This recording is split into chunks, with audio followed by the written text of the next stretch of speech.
offense and base running, like in different departments. And I feel like the starters are taking the ball and they want to stay out there for as long as possible. And we're kind of built that way to be able to do that. And Lance did a perfect job of that today.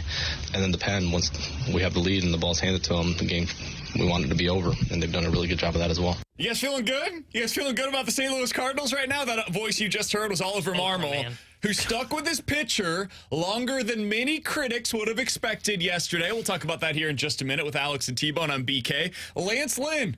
All right. I'm kind of enjoying this Lance Lynn experience so far. 7 quality innings out of him last night. Goes up against, a terrible lineup. Full disclosure, that's a horrific lineup that he's going up against right now.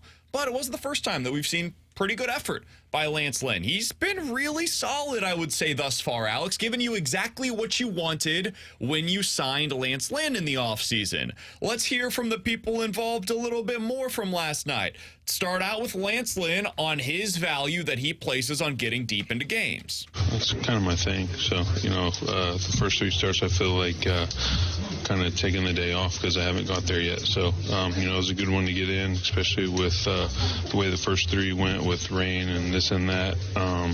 We had an off day coming in on Thursday with an extra day, so it was a good time to get there. Lance, contain the excitement, my man. Calm down over there, huh? Kind of my thing. Yeah, I go 7 innings, I throw 100 pitches. That's kind of my thing. I appreciate that, Lance Lynn. Here's Ollie Marmol on Lynn's performance yesterday. He had all 5 pitches working, the cutter, the sinker, the fastball, landed some breaking balls, did a really nice job. So gave us some length, and we needed it. We were able to not use Kittredge, and he's be available to go tomorrow.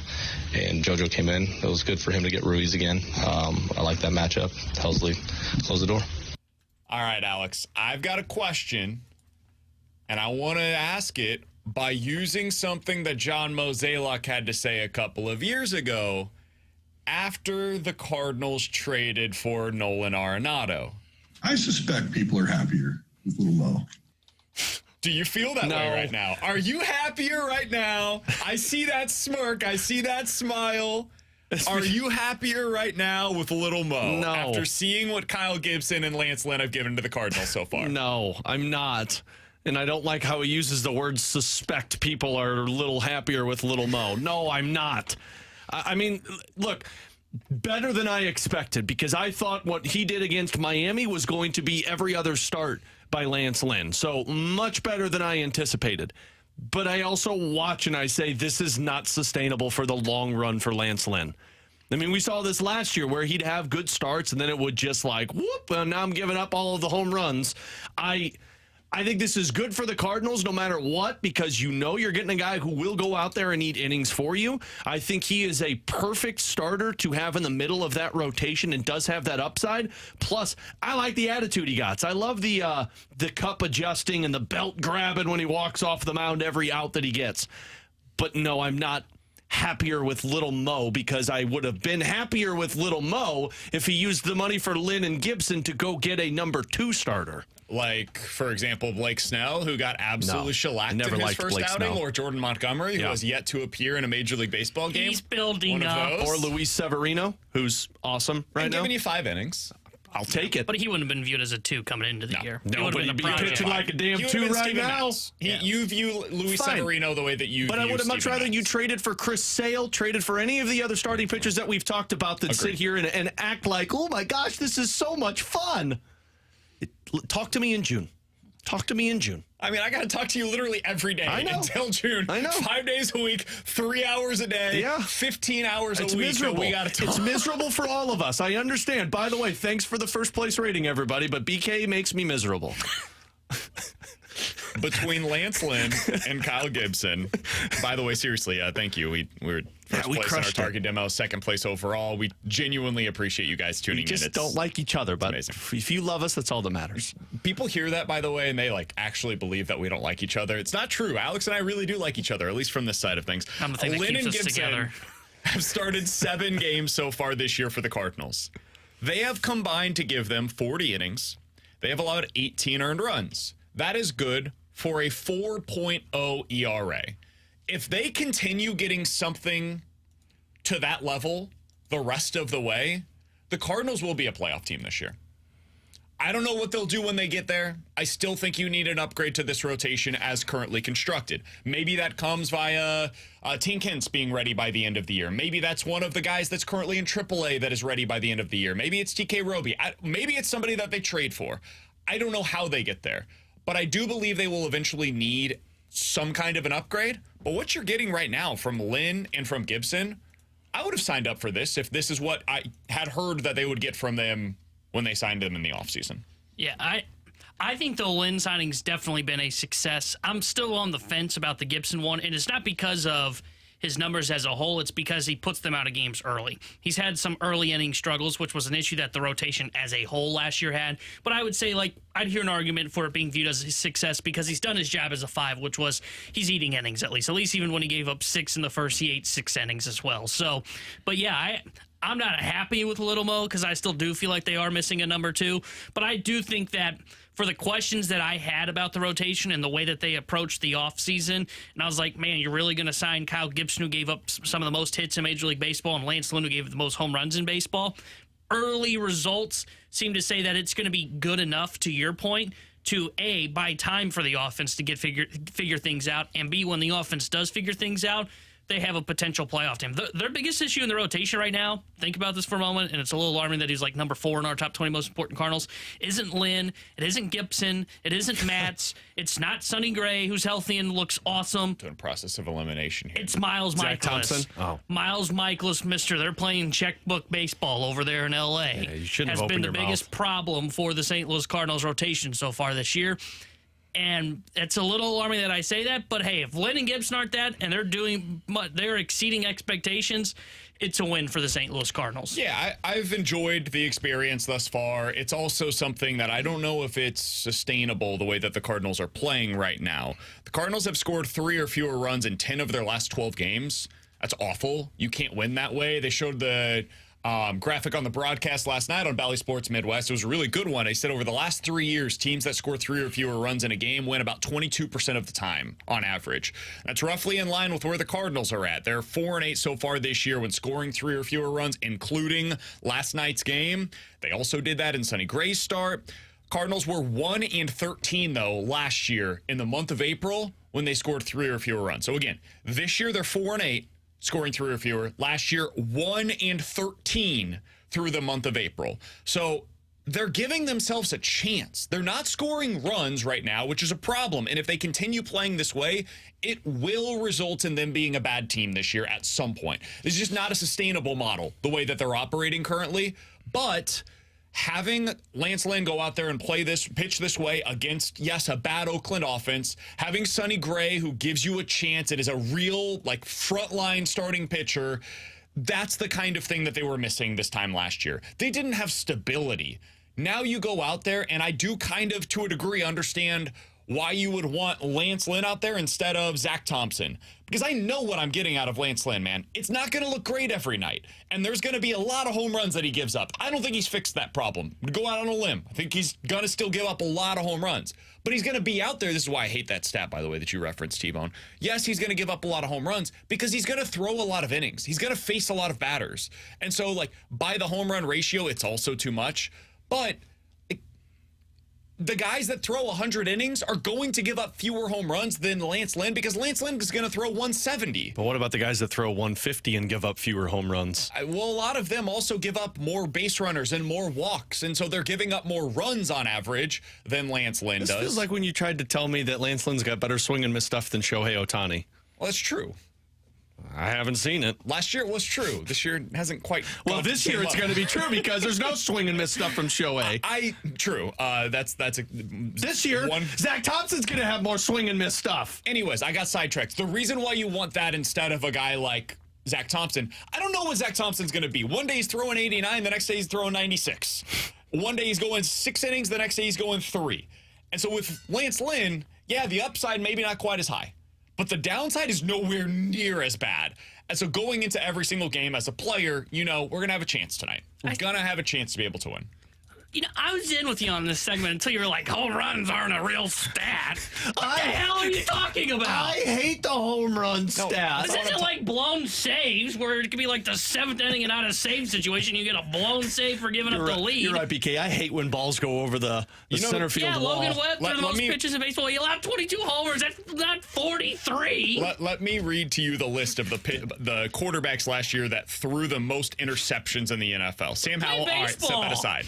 Josh Allen, Jalen Hurts, Patrick Mahomes, Tua Tagovailoa, Trevor Lawrence. You know why they threw the most interceptions? Because they threw the most passes.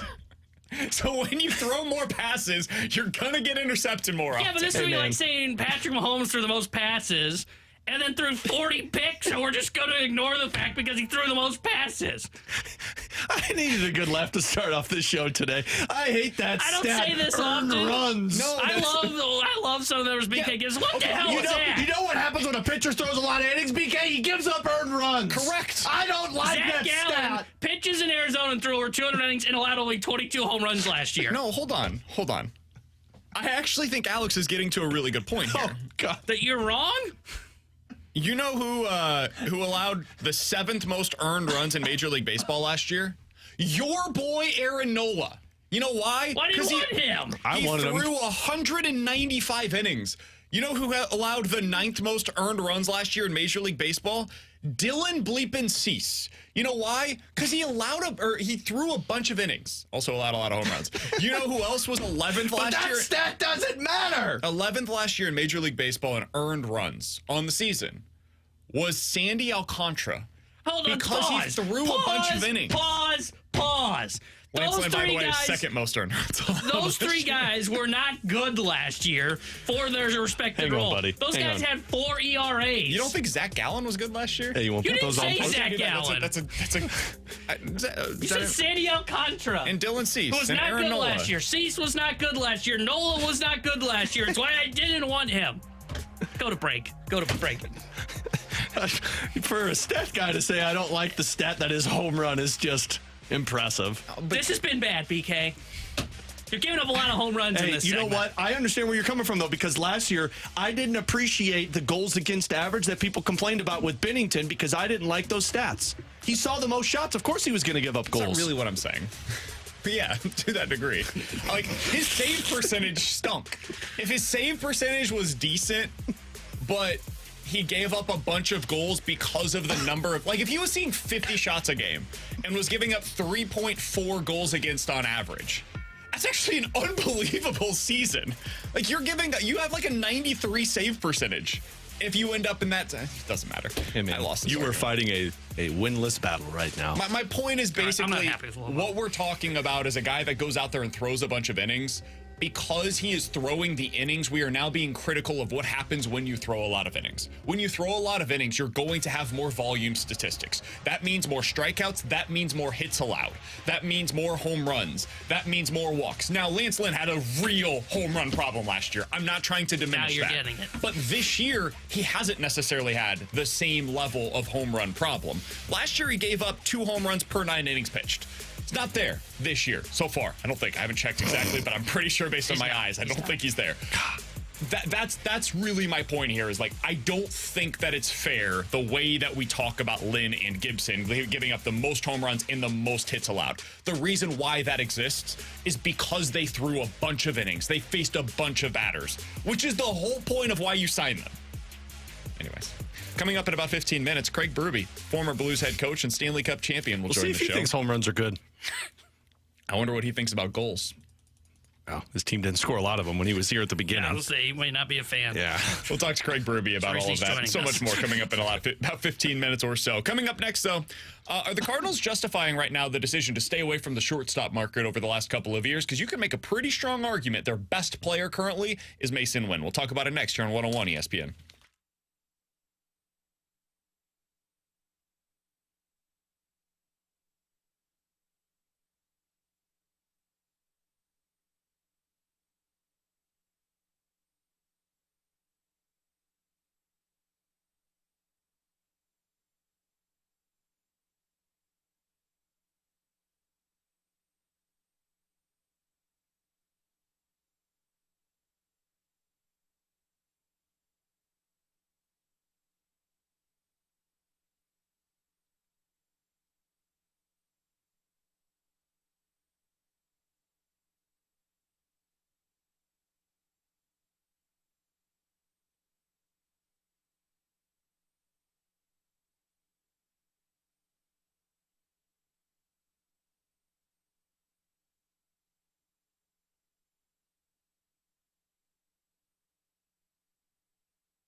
Alex Ferrario with you to talk about my friends over at Ted Drew's. BK might not think home runs matter in baseball, but I can tell you what matters in St. Louis. Ted Drew's famous frozen custard. And they are celebrating 95 years on April 25th.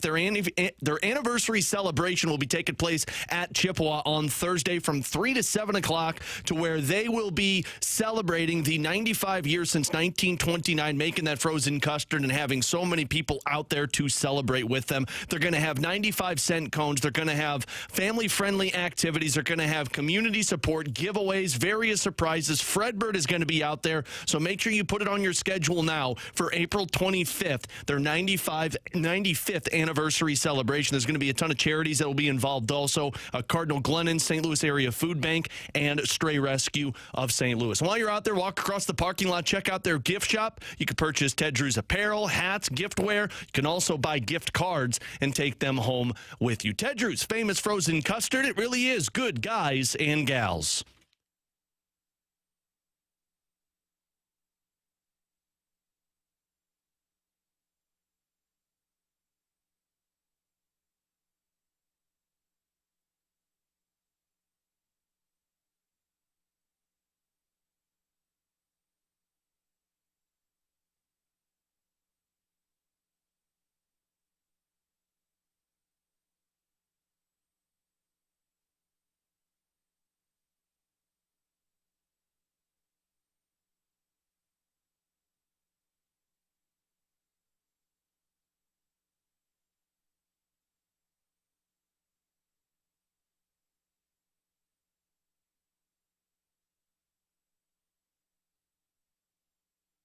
You have a guy that in spring we were talking about, man, needs to be more patient, needs to control the strike zone a little better, and we are seeing all of it right now. He's taking his base hits, he's taking his shots when he needs to, he's taking his walks. Today was a really good day for him, but then running the bases, out the blocks, he's quick, good stolen base there, but he's just playing the game the right way, and he's bringing a lot of energy to this club right now. There's not anybody on this Cardinals team that I'm enjoying watching more right now than Mason Wynn. That audio courtesy of Bally Sports Midwest. That's Ollie Marmol after the game yesterday, a game in which Mason Wynn was, in my opinion, definitively their best baseball player on the field, Alex, from start to finish.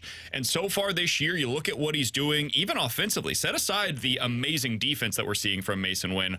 Offensively so far this year, he's been one of the better shortstops in Major League Baseball. And that is not something that personally I was anticipating. I thought we would see a slightly above league average offense, maybe, and a Gold Glove caliber defender at shortstop for the Cardinals. Instead, he's batting .362, and he has an OPS plus that is 40% above league average so far this season. In other words, he has been, for the Cardinals, roughly what Elly De La Cruz has been so far this year for the Cincinnati Reds. I think we all would have signed up for that prior to the season.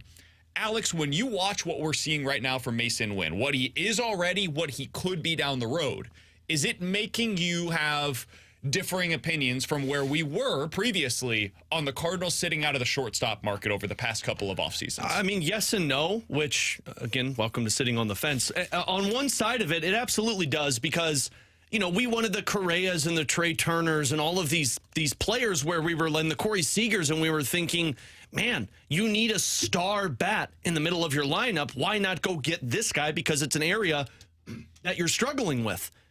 And Mason Wynn is now that star player in my eyes. Now, look, I'm sure it's going to dip off at some point. I'm sure he's not going to be sitting around 145 of his OPS plus, but right now, you're seeing a guy that's hitting in all situations. He's got power. He's got speed. His defense is Gold Glove-esque. That's everything you would have wanted in that free agent market, and you were going to spend hundreds of millions of dollars to go get that. But the other side of the fence, where I'm also torn, is at the time, you desperately needed that third bat, and you desperately needed help at shortstop. And I would say, for how good those teams were 2-3 years ago when we were talking about that market, would a shortstop have made the biggest change for that team and made that team? The only guy that was in that market, though, that we liked was Correa, right? Seager was there, too. Yeah, Seager was the one. But 2 years ago, Seager didn't have a great year for the Texas Rangers. That first season wasn't very good, and the second season was where it was excellent. And last year wouldn't have mattered if you had Seager on this team. And look, the why I'm like 50-50 on this is because one part of me still views it says, look, if Corey Seager's on this team, you find a position to make it work, and Mason Wynn's still playing shortstop. If you got to move him elsewhere, if you've got to trade somebody so that Corey Seager has a place. Maybe Gorman now becomes even more expendable, and now you've got your starting pitcher. I think that you at the time knew these pieces were coming, and you could have loaded up and said it like, yeah, but look what we got. Arenado, Goldschmidt, we've got a Seager, and I've got a Mason Wynn on the way, and now I can upgrade other areas. So I think Mason Wynn is proving to be that star, but I still can't walk away from feeling like you should have dove into that free agent market and made your team better at the time as it would have continued to improve. Yeah. I think rookie mistake. Dang it. I think if you were to ask the Cardinals and they would tell you now, like, hey, we have no regrets. We're glad that we sat out of that market because there were a lot of bad contracts. Like, they were never going to be in on the Seager deal. They were probably going to be in on the Baez and the Story one. And those have been terrible. Those were massive awful flops. So that's why I think I would say, and I totally agree with everything that Alex said. Like, I don't think Wynn's ceiling is ever an MVP. That's the ceiling for Corey Seager. Corey Seager can win an MVP. I think he won ALCS MVP, if I remember correctly. And he got second in MVP voting last year in the American League. Yeah, so, like, and Mason Wynn's not going to be that. Like, we'll see. No, he's not. Mason Wynn's not going to be an MVP candidate. He's going to be a really good baseball player, though, and probably a potential star, but never a superstar that can get MVP votes. But the reason I would say that I'd call it a success for the Cardinals of sitting out of those waters is because they were never going to go in on the Seager deal. They were never going to go. I think he got, 13 years? They weren't going to do that. They were going to settle for that second tier. Now, if you wanted to have a conversation on Correa, I'd listen to it, but really the deal you're talking about is the 1-year deal, the one that he took with the Twins, and then they probably wouldn't have given him the long-term deal he got with Minnesota because of the foot issue that he had. So I would say this is a win. Now, if you wanted to criticize the Cardinals for would have been shopping in that second tier, that's fair. But if you look at those contracts, Baez, Story, I would not want those on the books because you now have more flexibility with Wynn and what he's going to make over the next 3 years. I think there was actually only one player that they were interested in the shortstop market over the past couple of seasons, and it was Dansby Swanson. And I forgot about him. I'm telling you, I'm here to say it. Mason Wynn is already a better player than Dansby Swanson. I don't want Mason Dansby Wynn is a Swanson. better player than Dansby Swanson is today, and he is a much better player than Dansby Swanson was when Dansby was an early portion of his career. Dansby's first year in the big leagues, he was a 636 OPS. He was 30% below league average offensively. He was not a good offensive player. And it took him about 4 years to become a plus offensively. And the first time that he did that, the only time in the first 6 years of his major league career, was the 2020 shortened pandemic season. After that, you have to go all the way to 2022, 7 years into his major league career, when he finally was a net positive offensively for the Atlanta Braves, and it was his final season in Atlanta. Last year, his first year and only year in Chicago that we've seen thus far, exactly league average offensively. Mason Wynn's a better baseball player, man. So if that was my alternative, your choice is going probably Trevor Story or Dansby Swanson, or you can hold out and just wait for this Mason Wynn experience. Dude, they did this right. Oh, yeah. I do agree with you, T-Bone. If Corey Seager was an option, I would have gone that route and see where it takes you. If Carlos Correa was an option, that was the guy that I certainly had my my chips behind. I would have been interested in going down that path as well. I was never on the Trey Turner path because of the profile of player. I just not my thing. To pay $325 million to. I think they ended up getting it right. I was critical of them. I would have liked to see Corey Seager in this lineup. I think that would have been a good decision by them. But ultimately, they came out on the other side, and it seems to be working out with what we've seen early on from Mason Wynn. For Alex and T-Bone, I'm BK. Coming up next, Craig Berube, former Blues head coach, Stanley Cup champion here on BK and Ferrario.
Terra Hendricks Near Day Sports Center update driven by Johnny Londoff Chevrolet and Johnny Londoff Autoplex. Cardinals beat the Oakland Athletics last night 3-2, and they go for the sweep today. 2:37 will be first pitch as Steven Matz gets the start for St. Louis. Paul Blackburn will get the start for the Oakland A's, and the Blues wrap up the regular season tonight as they visit the Dallas Stars. We'll have pregame coverage starting at 7:30 with Alex Ferrario and Joey Vitale. Then Joey joins Chris Kerber for Puck Drop at 8:30.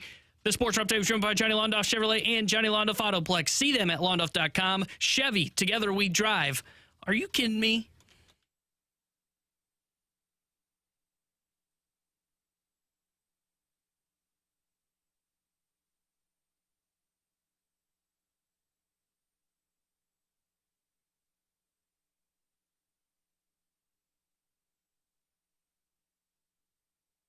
Alongside Alex Ferrario, I'm Brandon Kiley. Happy to go out to the 101 ESPN hotline anytime we have the opportunity to be able to be joined by Craig Berube, former Blues head coach. You know him as the Stanley Cup champion and now analyst for the NHL on TNT. Craig, we appreciate the time as always. How you doing today? I'm good, guys. How are you? We're doing fantastic here in St. Louis. So, Craig, I did want to start out by asking you a little bit about your new role with TNT. You were in the role here in St. Louis as the head coach for a number of years.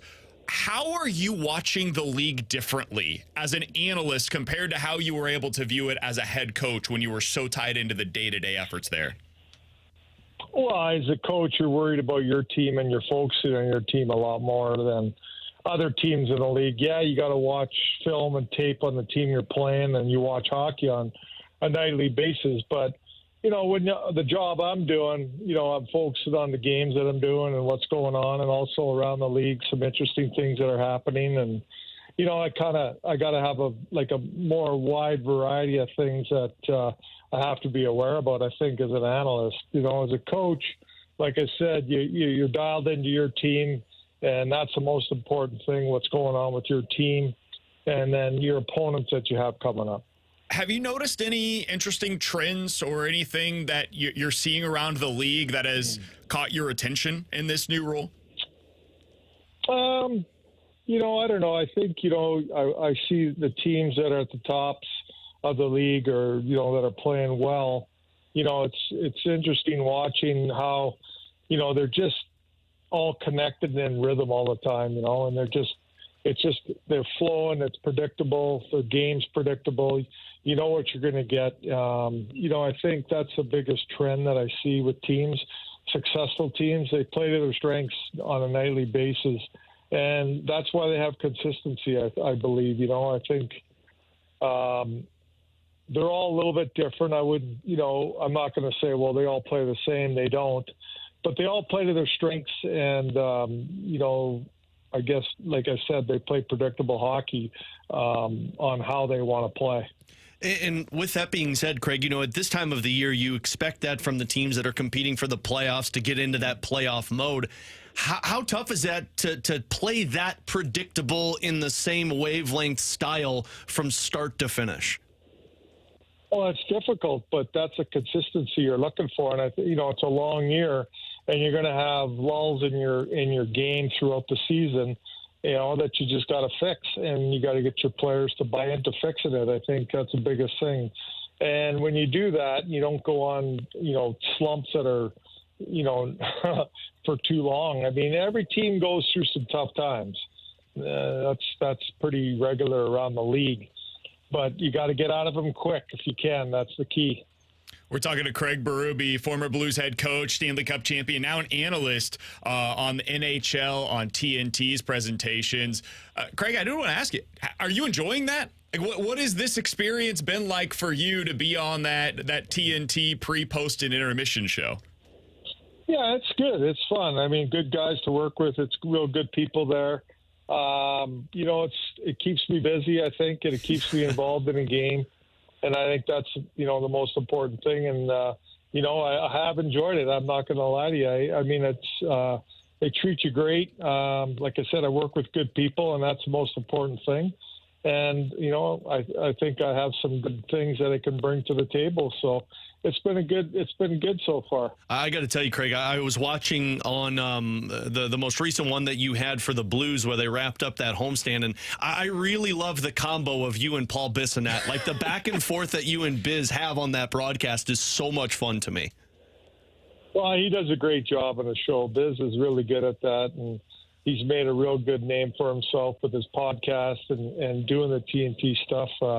He's a smart guy, and he's got a lot of energy. I think that's the biggest thing. Like, he brings a lot of energy to the show, and that's important.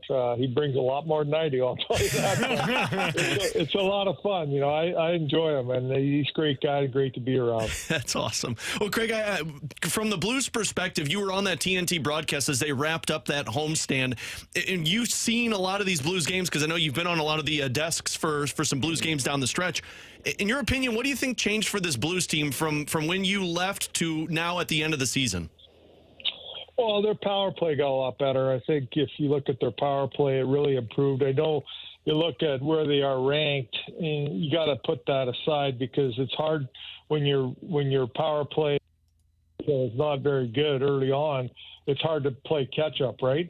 So you got to focus on what you're doing now in the games.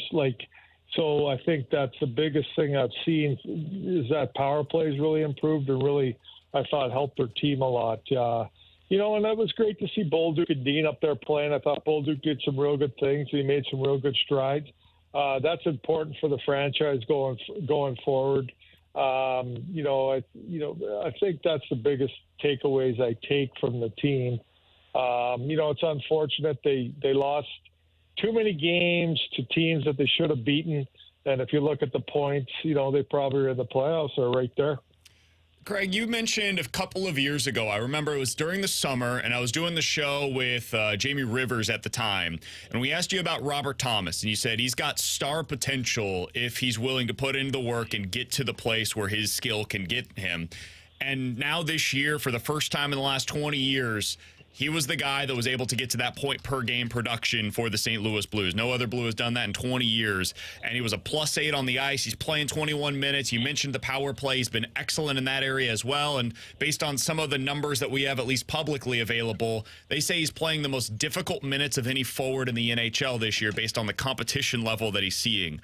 Craig, you saw this early on. You knew he had this kind of a potential. What have you seen this year from the development of Robert Thomas? He's taken on a bigger role for sure. I think, like you said, he plays tough matchups. We talked about that before the season this year, and I think he's really done a good job with that. He's a plus player, which is important. Put up 85 points, I believe. I think that he's shooting the puck a lot more. He's more direct in his game.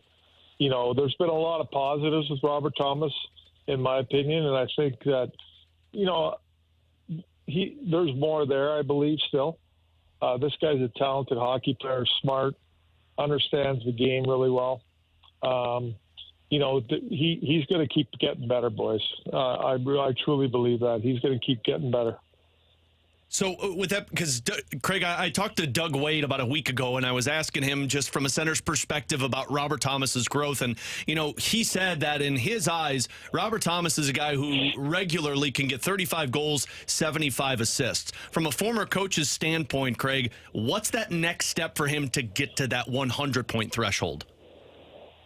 Yeah, I think it just training and starts in the summer and discipline, those are big parts of the great players in the game, that they really dedicate themselves in that fashion. You look at Sidney Crosby and what he's doing at his age.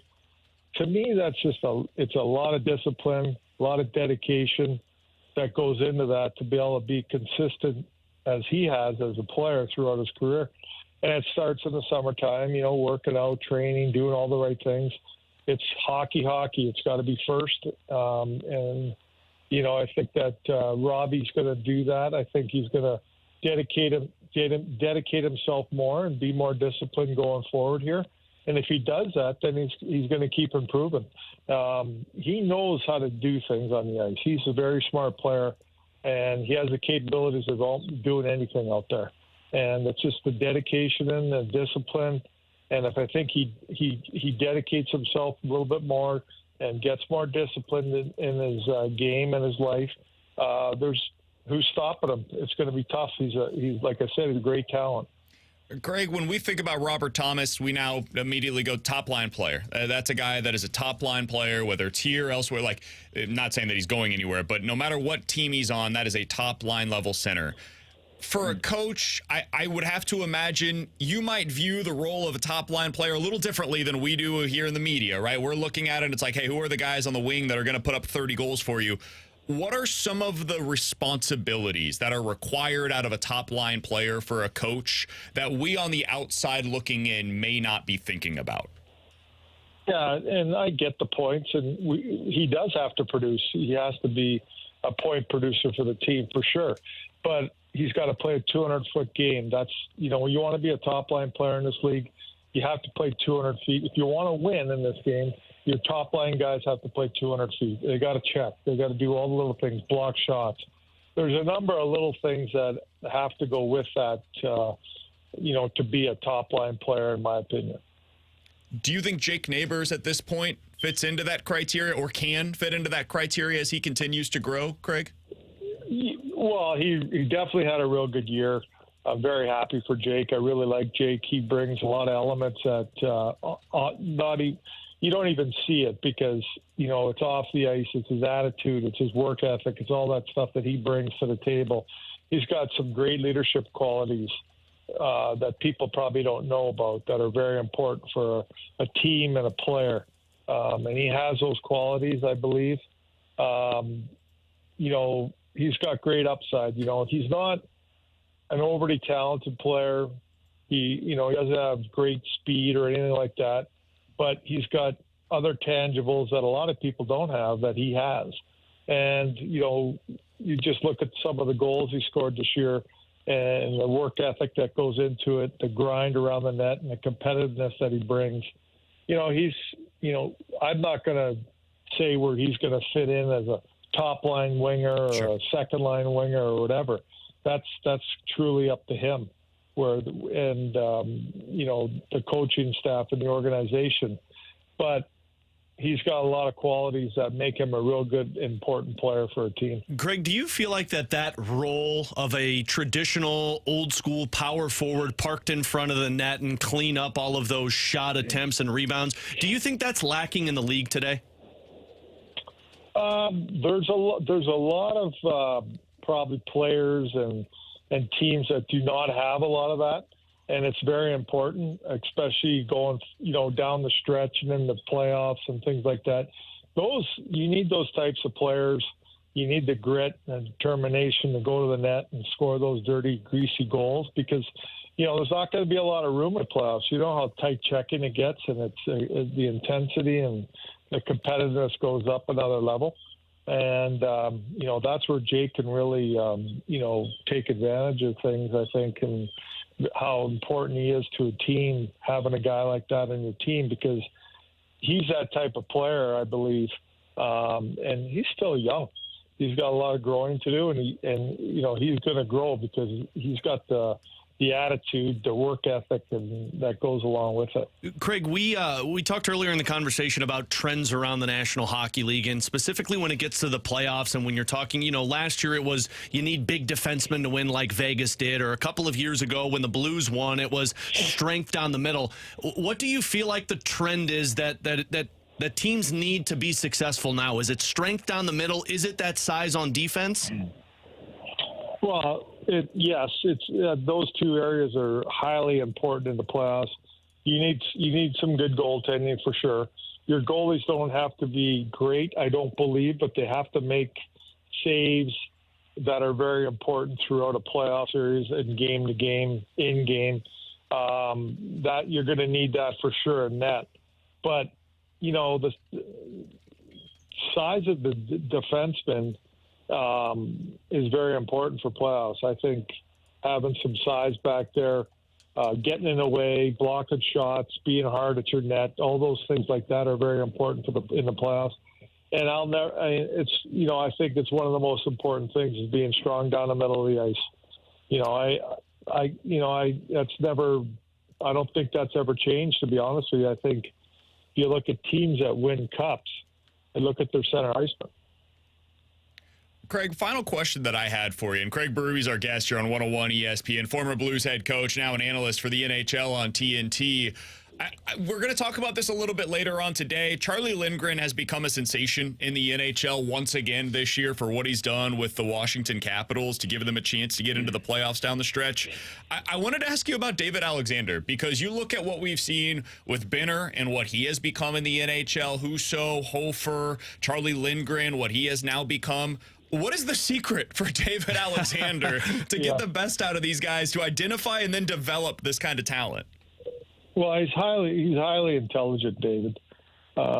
He knows a lot about the game and goaltending, obviously, but he knows the game very well. He studies scoring and where it comes from and how players score in the league. And I think that's very important for a goalie. And the other thing David does really well, in my opinion, is he has great communication with his goalies, also with the coaching staff when you work with them. I mean, that's very important. Like, he's such a good communicator. He's honest. He's honest with his goalies. He's honest with the coaching staff. And I think that's a big thing. And I think his goalies understand that too. And they get honesty from him in the meetings when they get together every day and go over the game and where they could have been better and how they got to be better. He does such a great job. He's one of my favorite guys I've ever worked with, for sure.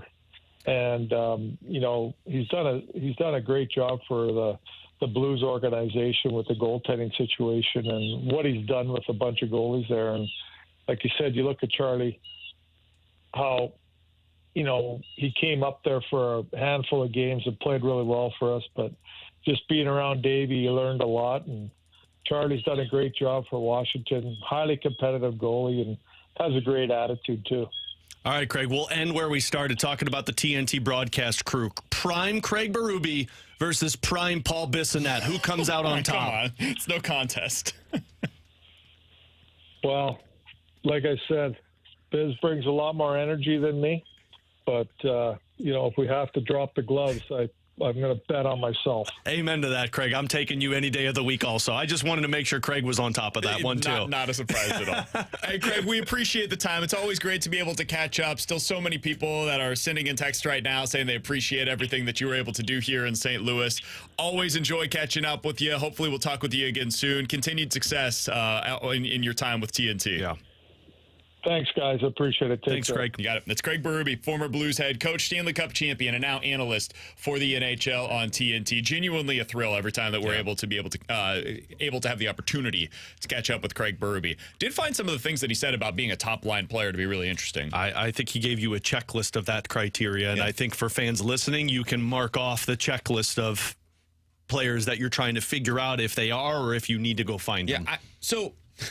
One of the guys that I will bring up, and this is going to be a super unpopular opinion here in St. Louis, and I'm just throwing it out there. I don't know how to judge defensive metrics in the NHL. I don't believe, because I can see with my eyes whether or not I agree with the defensive metrics in Major League Baseball. And many times I'm just like, that's just nonsense. Like, there are just certain positions I don't think that they're able to capture the value of a defensive player. Over a long period of time, they typically get there, but small sample size is really hard. And the NHL, I don't really know, because I think so much of it is determined based on your line mates. And the reason why I say that is the preamble to what I'm about to say. Brady Tkachuk's defensive metrics are atrocious. I mean, genuinely horrific. Like, you think Jordan Kyrou has some bad metrics? Oh boy, go look at what Brady Tkachuk's advanced numbers are defensively in Ottawa. They are horrible, dude. And so I do wonder, and again, this is from a completely untrained eye. I would be curious Jamie's perspective on this, for example, or your perspective on this, Alex. I don't know if he's just a bad defensive player or if it's a bad situation around him that's leading to bad numbers. But when we think about, hey, who are some of those guys that play that 200-foot game that will give you that chance to be real, legit top-line players? I think we can all agree Kyrou's not that player and probably will never be that player, and that's okay. But the guy that's come up in conversations is Kachuk, and I don't know. I don't know in that regard. The way I always look at the top line, and when you talk about defense, you always go to the centerman first because they have the most responsibility. Sure. They're the ones that are covering everybody's holes if they jump into a play aggressively or make a mistake. And Kachuk being a left winger, you look at the centerman that he's played with, and I'm just looking at Money Puck right now. The most minutes he's played with somebody has been Shane Pinto. Shane Pinto's actually been good this season, but remember, he missed half the year. So I'd be interested to see Brady Kachuk's isolated numbers from with Shane Pinto. And the other guy he played with was Claude Giroux. And Claude Giroux, although in the past has been a great defensive centerman, is also a lot older now. And do you look at those numbers and think they're flawed a little bit? The way I look at Brady Kachuk is one of the criterias that Craig mentioned is compete. And I go to a player and I say, okay, does he have compete? Just like we look at Jake Neighbors and say, well, he's got compete in this game. I think if you've got a Selke Trophy candidate defensive-minded centerman, I think you can make a top line with guys who are liable on the wings defensively as long as they change their game and mindset a little bit. He's Alex, that's T-Bone on BK. If you missed any of our conversation with Craig Berube, former Blues head coach, Stanley Cup champion, be sure to check that out on the podcast page. 101ESPN.com and the free 101 ESPN app is where you go to find it. It's all presented by Dobbs Tire and Auto Centers. We'll be joined by Terry Pendleton, former Cardinals third baseman who played here in St. Louis under Whitey Herzog, coming up at 1:30. But next, questions and answers here on BK and Ferrario.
Alex Ferrario with you to talk about my friends at Classic Air Care who have been taking care of my HVAC system since we purchased our home on the maintenance program. I already got it scheduled for them to come out next week, check our unit before the AC goes on officially and doesn't get turned off, because you know we're all like me that flip it on, flip it back off. Probably isn't good for your HVAC system, which is why I'm a part of their maintenance program. But look, I think it's so important to get somebody that you trust and somebody that you're willing to tell others about, and that's what Classic Air Care has done. They get a 4.8 rating on Google reviews. There's hundreds of reviews up there. Check out this one from Kristen. It says, I think I've posted twice in my entire life. Classic Air Care is incredible. We thought the heater was causing power drainage. Their technicians quickly determined that the HVAC wasn't the issue and offered to look at our breaker board anyway. Totally not their job. Correctly figured it out and fixed it with Ameren so that we had it taken care of that same day. Their technicians knowledgeable, honest, and professional. Use the right company with the right technicians like Classic Air Care. They've been making people comfortable since 1926.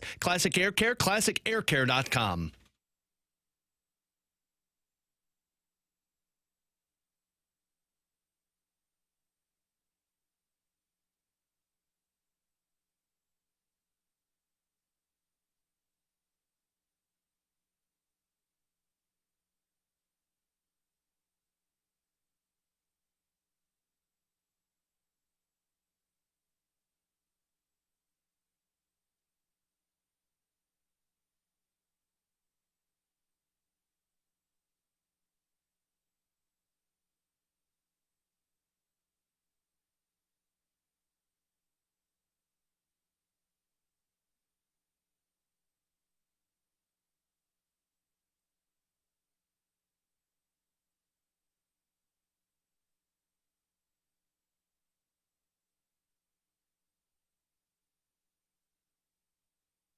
Three 314-399-9646 is the Air Comfort Service text line for questions and answers from the 314. Guys, what do you think about the NBA officially deciding to give a lifetime ban to former Mizzou basketball player Jontay Porter?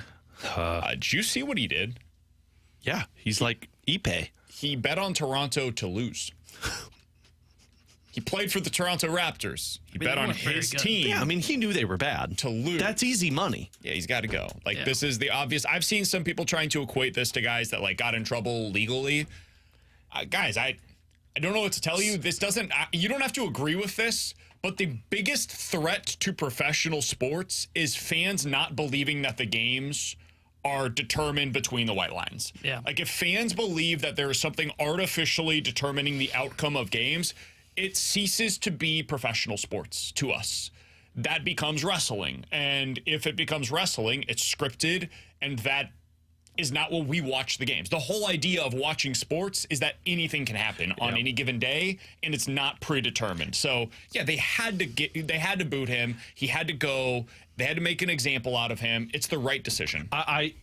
If he would have been betting on another sport, I don't think this is a lifetime ban. No. I think because it was on his sport and his team. Bet on other sports. Yeah, but not at the facility. Yeah, I was going to say not at the facilities, though. Even that, I think, has changed now. Or is the NBA different with the rules? I think the NFL has even changed the rules. So where, like, because they were sick of suspending guys. As long as you're not literally in the facility, you pretty much can bet on other sports, but you cannot bet on your sport. Every player within the league knows that. And I also think some of this is, too, I mean, Jontay Porter wasn't a big name, so it was an easy way to put a precedent on this and say, like, yeah, we're not allowing this, and Jontay Porter is just somebody that we can throw this on. And by the way, I will add this. I know that people are going to come in and say, like, this is why sports betting shouldn't have become legalized, blah, blah, blah. Like, listen, there's a lot of stuff that we can talk about with sports betting in general and grand scheme of things, what this all means. The reason why this was caught is because it is legalized, because it is monitored, and because with the sites that are now available, hey, man, if you're betting as Jontay Porter 2, like, yeah, that's going to be noted. And if you bet on the Toronto Raptors, somebody somewhere is going to see that, and it's going to come out, and eventually it will come back to be traced to your name. And this happens. This is ultimately the system worked here. Yeah. For better or worse. Yeah. I'm glad the NBA decided to give him the lifetime ban. I think if you bet on your sport at all, in whatever sport you're playing, I hope you get caught, and I hope you get banned. That's the way I view about it, because BK's 100% right. The part of sports that people love is that it's not scripted. And once you start to have that, it really damages the leagues. And that's why you have to come down hard on it. Wasn't it Calvin Ridley that got to spend, a year for betting on Steve stuff while he was injured? Guys, he should have been banned. In my opinion, he should have been banned. You have to set a precedent, and you have to ban guys that bet on their sport. I have no issue if you bet on another sport that you're not playing, that you have no influence on. You're betting on a sport that you play in, whether you are hurt or not. You are caught, you are gone. That is as simple as it should be.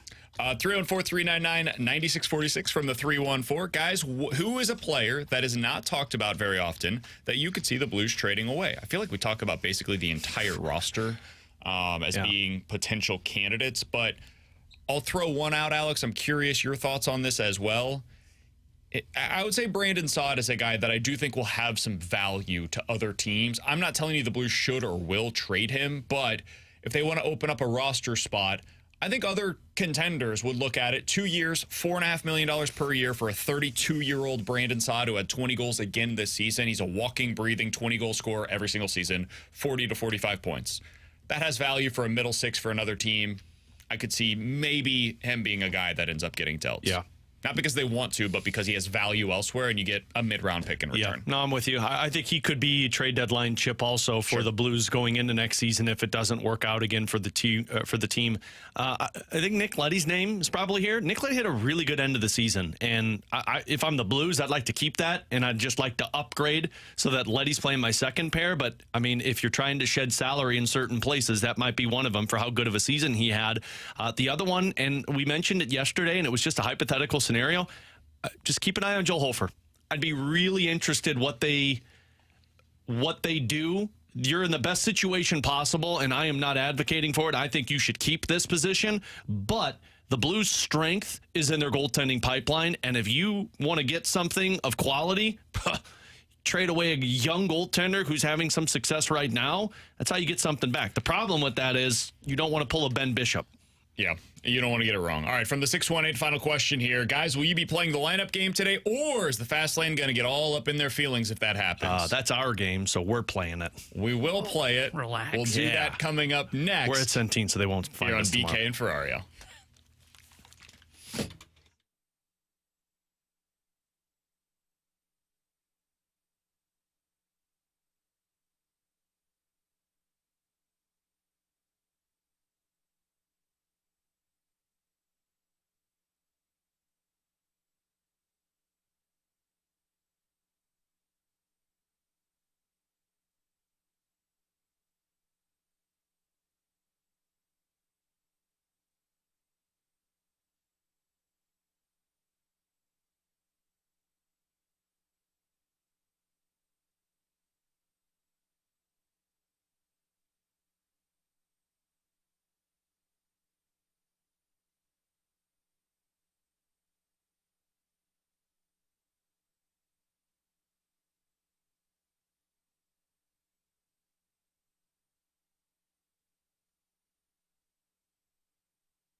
Alex Ferrario with you and with my insurance agent, Tracy Bibb, a part of the Bibb Agency. And Tracy, my wife has brought up the idea our family is expanding, and now we're going to have to start looking at purchasing a new vehicle. Walk me through the process when we purchase a new vehicle of what happens with your insurance. Yeah, no, great question. So depending on your insurance, usually it's going to transfer that new vehicle right away. But if you have a policy with no comp and collision, that could put you at risk that if you had an accident with that vehicle when you roll off the lot, you might not have coverage for it. So really important to have an agent that you can talk to when you have situations like that going on and you're buying a new vehicle, even just to run some numbers for you to give you an idea before you purchase a vehicle what that price is going to do. And that's what makes us different than having a 1-800 number or other agents that are out there.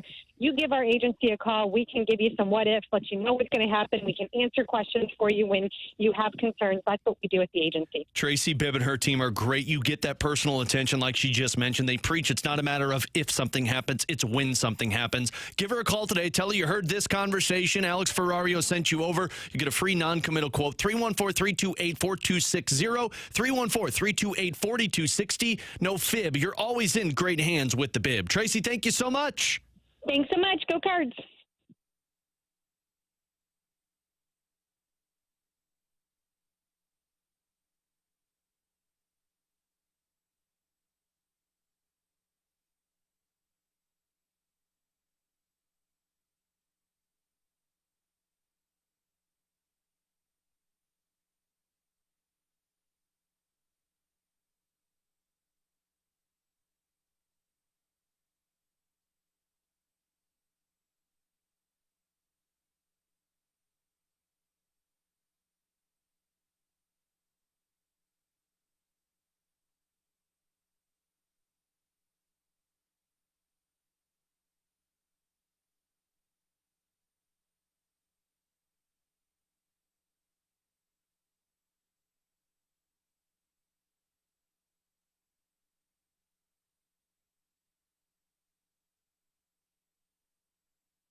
Oh! Stop. Never do that again. Line up game! Never do that again. I still don't know if we should be doing this. Why? I don't know, man. It's our game. We came up with tomorrow, it. so I'm I feel afraid safe. of Jamie. Why, man? Makes me scared. Can we 5 hours away? Mike Greider's our HR. He's good. He's got us. He can literally snap me in half like a twig. They're not even here today, boys. They're at the MAC. And we're not even here tomorrow. Yeah. Never mind. I'm in there. This is our game. Hold on, I just whipped my headphones out.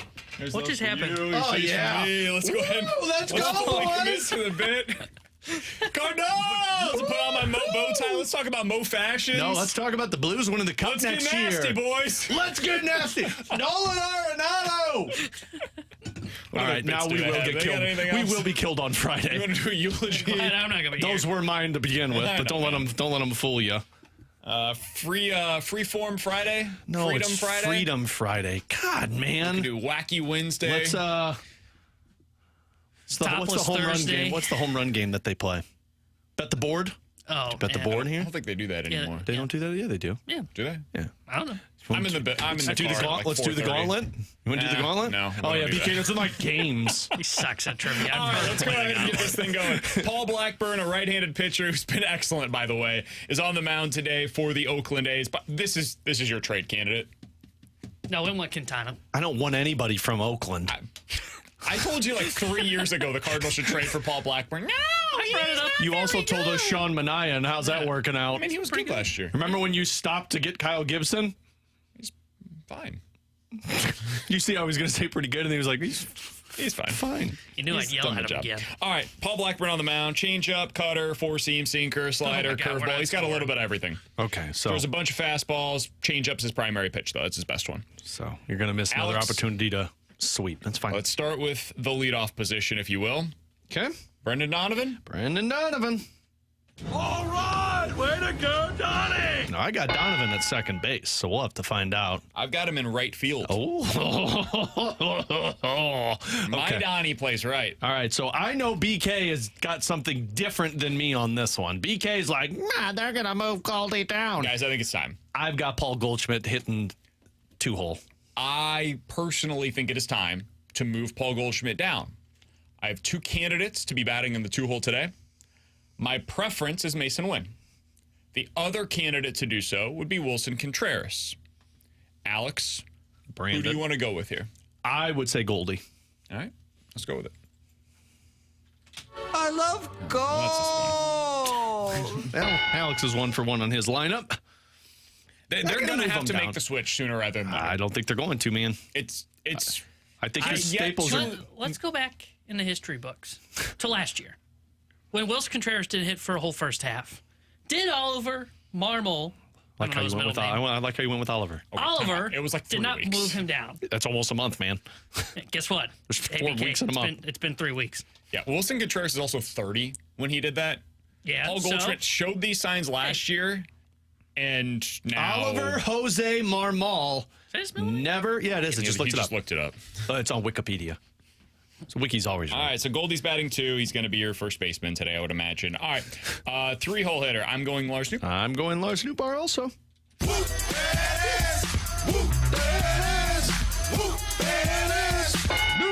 Alex, you want to do the honors? I would love to. Nolan Arenado! Nolan is a security guard at the lumber yard. I have Contreras here. Yeah, of course. Whoa. What do you mean, of course? agree. You were the one that wanted Goldie down. It would have been the right call. Wilson! Wilson! Wilson! Wilson! Okay, so right. this is where we will differ because Gorman. I actually have Burleson here. I got the day off for Gorman. Why? He just had the day off yesterday. 2 days off in a row, man. Bad back. Gorman. Storm and Garmin. He's taking the league by storm. I went with your Goldie. Went with my Gorman. It fine, was the man. right call on both sides. It's fine, man. All right, this is where it gets interesting, Alex, again. I don't think that you're going to see Walker in the lineup today, if I had to guess. I think this is Herrera. I think this is Wynn. I think you have to play both of your catchers because of their bats. I think you have to have Show both us of these Mason guys. Wynn. What the H is wrong with you guys? Go ahead, do yours. I think this is Ivan Herrera. I'm just going to say this right now. I think Ivan Herrera is going to hit a home run right here. Marsh just literally called that at Ballpark Village. Had a vision. There might be some who say, why not Alec Burleson here going up against a right-handed pitcher? Like me? My guess is because Paul Blackburn does not have significant splits. In fact, there are almost 0 splits against him in any single season. He's the same against righties that he is against lefties, so just go with your better hitter, and right now your better hitter is Ivan Herrera. So I like it. I've got no issues with that at all. All right, batting 8th. This is Mason Wynn. If they go with Brandon Crawford, I'm going to be so upset. Please don't It's going to be a tandem of Crawford and Ciani. I say Mason Wynn. Just give us Mason Wynn, It's please. going to be. It can't be Don't make Crawford. us do this. Don't be Crawford. I'm watching the Futures game, and this thing's all over Instagram. It's like, this guy threw a ball. That's awesome. Remember when Ollie was like, ooh, it's bad back. Ooh. All right, are they going Scott or Ciani here? I think they go Scott. I think you got to go back to Scott. I mean, like, you can't go. If you go back-to-back Ciani, you're essentially saying it's over for Scott. So I would say Scott. No, no, no. Oh. Is Walker playing center field? It's over for Scott. Oh, T-Bone, end of the road, please. Well, we got who's batting 9? Ciani. We all know who's batting 9th. Michael. You're not Michael Phelps. You're Michael Cera. All right, well, it's time. It is officially time to go ahead and option It's time to call it. Victor Scott back down. It's fine. There's nothing wrong with that. We tried it. It was fun. How many of you believed him when he said that? What? It's fine. No, it's I'm all actually fine. being serious. I have no problem. This is the time. They'll probably do it prior to the homestand. They'll give him one more game, hang out, go ahead and be a defensive replacement. Tomorrow, I would imagine that's probably when you make the move. You can't have him on your bench. He's a guy that has to get every day at bats. But T-Bone, go ahead and run this lineup for us to let us know where these guys are playing. All right, leading off is Brendan Donovan in left, then Paul Goldschmidt at first. Lars Nootbaar bats third and right. Nolan Arenado in the cleanup spot as the third baseman. Willis Contreras the DH. Nolan Gorman at second. Ivan Herrera catching. Mason Wynn at short. Michael Ciani in center with Steven Matz on the mound. Say that again? Yeah, which part? The whole thing. Okay, I thought for some reason you said Wilson Contreras at second. No. I was like, somebody texted in and said Herrera was at second. I'm like, did that person read the lineup wrong? Okay. Yeah, they definitely did. I like this lineup. I think they did a good job today. I think this is a winning lineup. It's got at least 4 runs in it. In my humble opinion. I'd say at most 4 runs in it. Should we talk a little bit about Victor Scott on the other side? No. Yeah. Let's get into the blues. We need to get the song ready. Gotta steal the thing from the fast lane. They did what they needed to do. They tried it. I give them credit for that. It was really their only choice if they were going to commit to defense. I think they are continuing to commit to defense, and I give them credit for that as well. They're just doing so with Michael Ciani in center field. He showed you yesterday with one of the plays that he made. Like, he's a good center fielder, man. Victor Scott, also a good center fielder, but needs some reps to be able to figure out major league pitching. He should do that down in AAA. We'll discuss it next year on 101 ESPN.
It's time for Victor Scott to head back down to AAA. I don't say that with any excitement in my voice. I was one of the leading candidates to say, bring Victor Scott with you to St. Louis. I was upset when they decided to send him down. And then when the injury took place, the unfortunate injury to Dylan Carlson at the end of spring training, it became clear they got to call him back up. They had no alternative unless they were truly willing to commit to terrible defense in the outfield.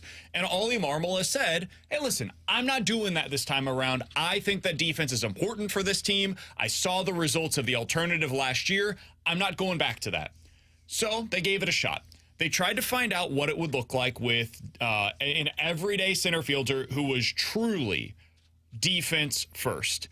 And if you got a baseline level of offense from him, Alex, if instead of batting, I got to see what the exact number is, 089 with an on-base percentage of 145 through the first 18 games of his major league career, if he was batting 175 with a 250 on-base percentage, I think you could make that work.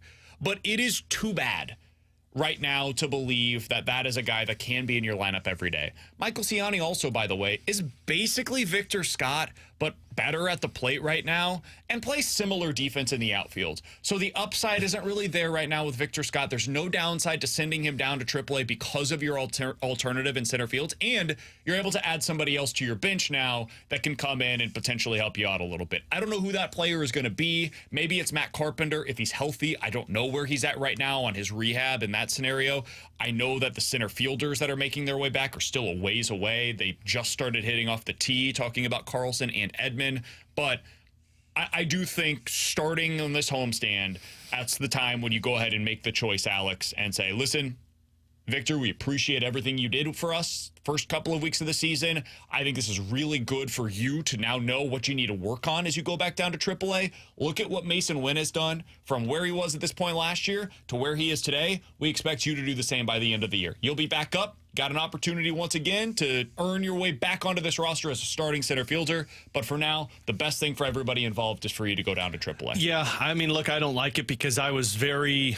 I made it known at the beginning of the season, like, look, if he's here, just let it run. Let's figure it out. It does not look good. I still would lean more towards, like, can we figure it out at the major league level? Can we work on this a little bit more? Just after the conversation we had with Eduardo Perez a couple of weeks ago. But if you're going to be doing this where he's in and out of the lineup and you're using him as a defensive replacement, send him down. Send him down so he can get regular at-bats, so he can play the position every single game, so he could go down there, get the confidence back if he lost the confidence, which I don't even know if he did lose his confidence. It just might be he's been overpowered. But, yeah, I think it's the way to go right now if you're not going to play him, if you're going to be playing Michael Ciani over him. Because, look, as good as Blackburn is today, I still feel like this would be a game you'd want to put Victor Scott in so we could get more reps at this. Yeah, I think where it separates itself from the Walker situation from last year, because you brought it up, is that Walker was having results, and he didn't look outmatched. You know, Scott, to your point, looks overpowered right now. Having trouble catching fastballs up in the zone, and then they're really getting to him with breaking balls low in the zone. And because the Cardinals think he has a significant future here, like they view him as the center fielder of the future for the next 5 years, I would say 6 years. I think you're at the point where you have to send him down because you want to start getting him at bats to where he can really start working on things at the AAA level because he skipped that level entirely. I think you send him down and you start Ciani, and I know a lot of people wouldn't like that, but to the point of Ciani is, you know, I hate to say this, you don't really care if he doesn't hit. You don't really care about his development because he's not here long term. Correct. Scott, you care about. And the results are the same. Exactly. Like, I'm getting plus defense, no offense from either of them. So if I'm going to have those same results for either player starting in center field, and one of them I care about what his future looks like, I'm just going to start Ciani in center field. Somebody said, guys, they have the same results. Ciani's batting .077 offensively, so it's not an improvement. Well, yeah, that's the .077 batting average right now. It's also 150 points higher right now in terms of the OPS. And I'm not telling you should expect that to sustain, but Ciani's OPS is 430. Like, this is the floor. You're not going to get a whole lot worse than this. They're both really, really, really bad offensively right now.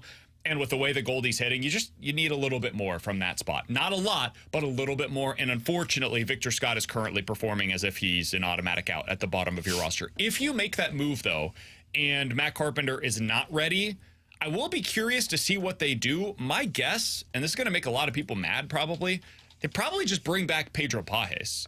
Because now that you're going with the 2 catchers regularly in your lineup at DH plus at catcher, it does make some sense, and it allows you in the late game situations that I get mad at Ollie about, where you don't decide to pinch hit Herrera for one of the players at the bottom of your order, for example, Michael Ciani.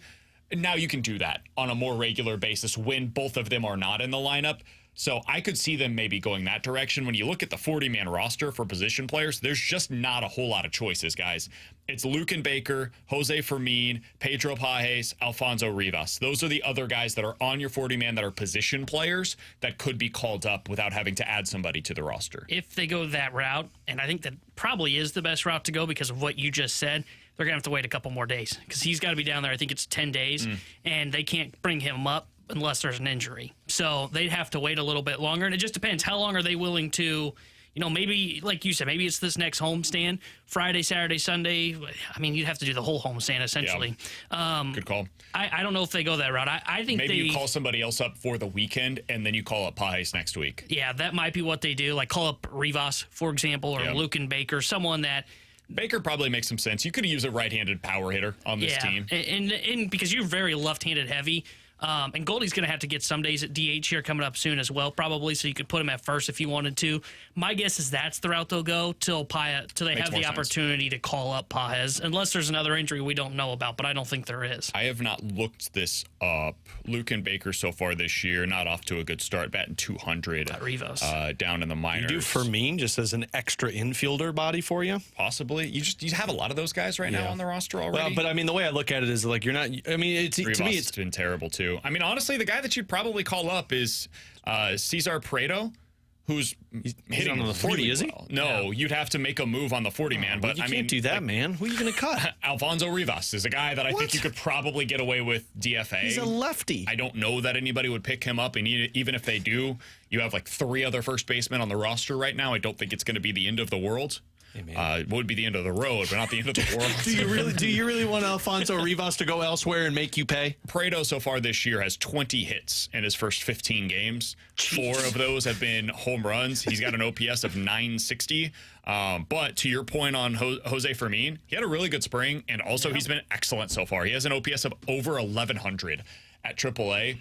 So like maybe that's the move. Maybe because it's a 40-man guy that's already on the roster, and you just add one more player to your bench who can play all over the infield. That could be a scenario. What's the JC doing? Just put him on and let's get him some reps. 40-man move. No.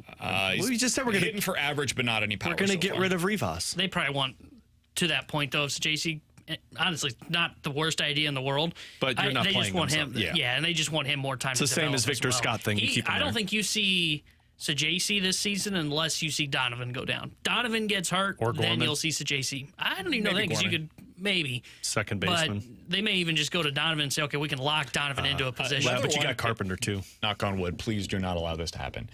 If Mason Wynn were to go down, I think you could maybe see Sajc at that point too, because I don't think they want Crawford as their everyday shortstop. And could have fooled me. Fair. Back tightness, man. He's got it too. It seems like Sajc is a player that might be better defensively at shortstop than I previously gave him credit for. And I think, I'll have to check this, I think most of his starts have come at short. Yeah, so that could be telling. That could be a scenario that you could see play out. But the reality is they probably just play Jose Fermin there and call it a day. So Richie Palacios doing these days? He's been okay. Yeah. I looked up his numbers yesterday. Have you seen Andrew Kisner? Andrew Kisner's numbers? Kittredge has been amazing. Yeah. Oh, I'm not denying. I'm just saying, you probably should have traded somebody else for Andrew Kittredge. I mean, what are you doing with... Rivas, he's going to get picked up and have success elsewhere. Stop it. We were doing the whole bit of the fast lane, but I remember them getting upset about Jared Young, okay? Were they really? They got upset about Jared Young? When he got added to the I thought you meant when they got cut. No, I think they threw a party. You see what my guy Lil Poppy's doing? I haven't. Pop, baby. Where the hell's he at? He's in Memphis. He is? He's still here? Nobody picked him up when they DFA'd him. 1 home run. What are you talking about? Doubles, baby. Doubles. 2. Pop. A 350 350 slugging percentage. Better than Victor Scott. Yeah, but not by a lot. Better. Not by as much as you need it to be for him to be a pure power hitter on the roster. All right. He's still my big poppy. If you missed it, lineup for today has Michael Ciani in it. It's the second straight day. First against a lefty, now against a righty. They do like having the defensive replacement ability in the outfield, so maybe that's something to consider too. But I think you've seen enough improvement defensively from Walker this year that it's not a huge deal if you have to go this direction, and maybe you make a move there to improve your roster elsewhere. Coming up in about 15 minutes or so, we're going to dive into the junk drawer. But next, there was a big story earlier today in the Riverfront Times about the Cardinals asking for public financing for renovations to Busch 3.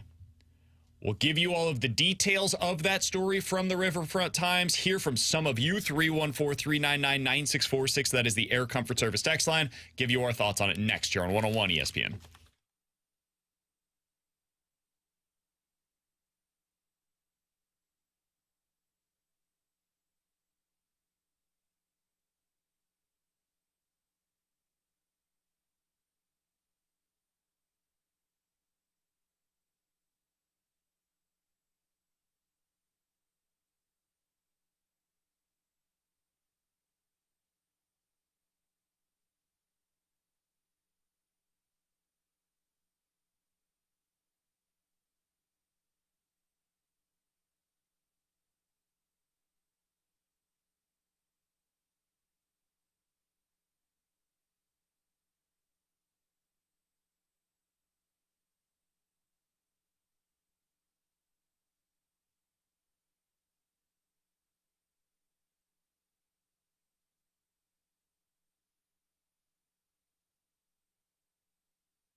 Tara Hendrickson here with a Sports Center update driven by Johnny Londoff Chevrolet and Johnny Londoff Autoplex. Cardinals go for the sweep over the Oakland Athletics today. 2:37 will be first pitch. Steven Matz gets the start for St. Louis. Paul Blackburn's on the mound for the Oakland A's. And if you missed the lineup game, you can check out the lineup on our Twitter page at 101 ESPN.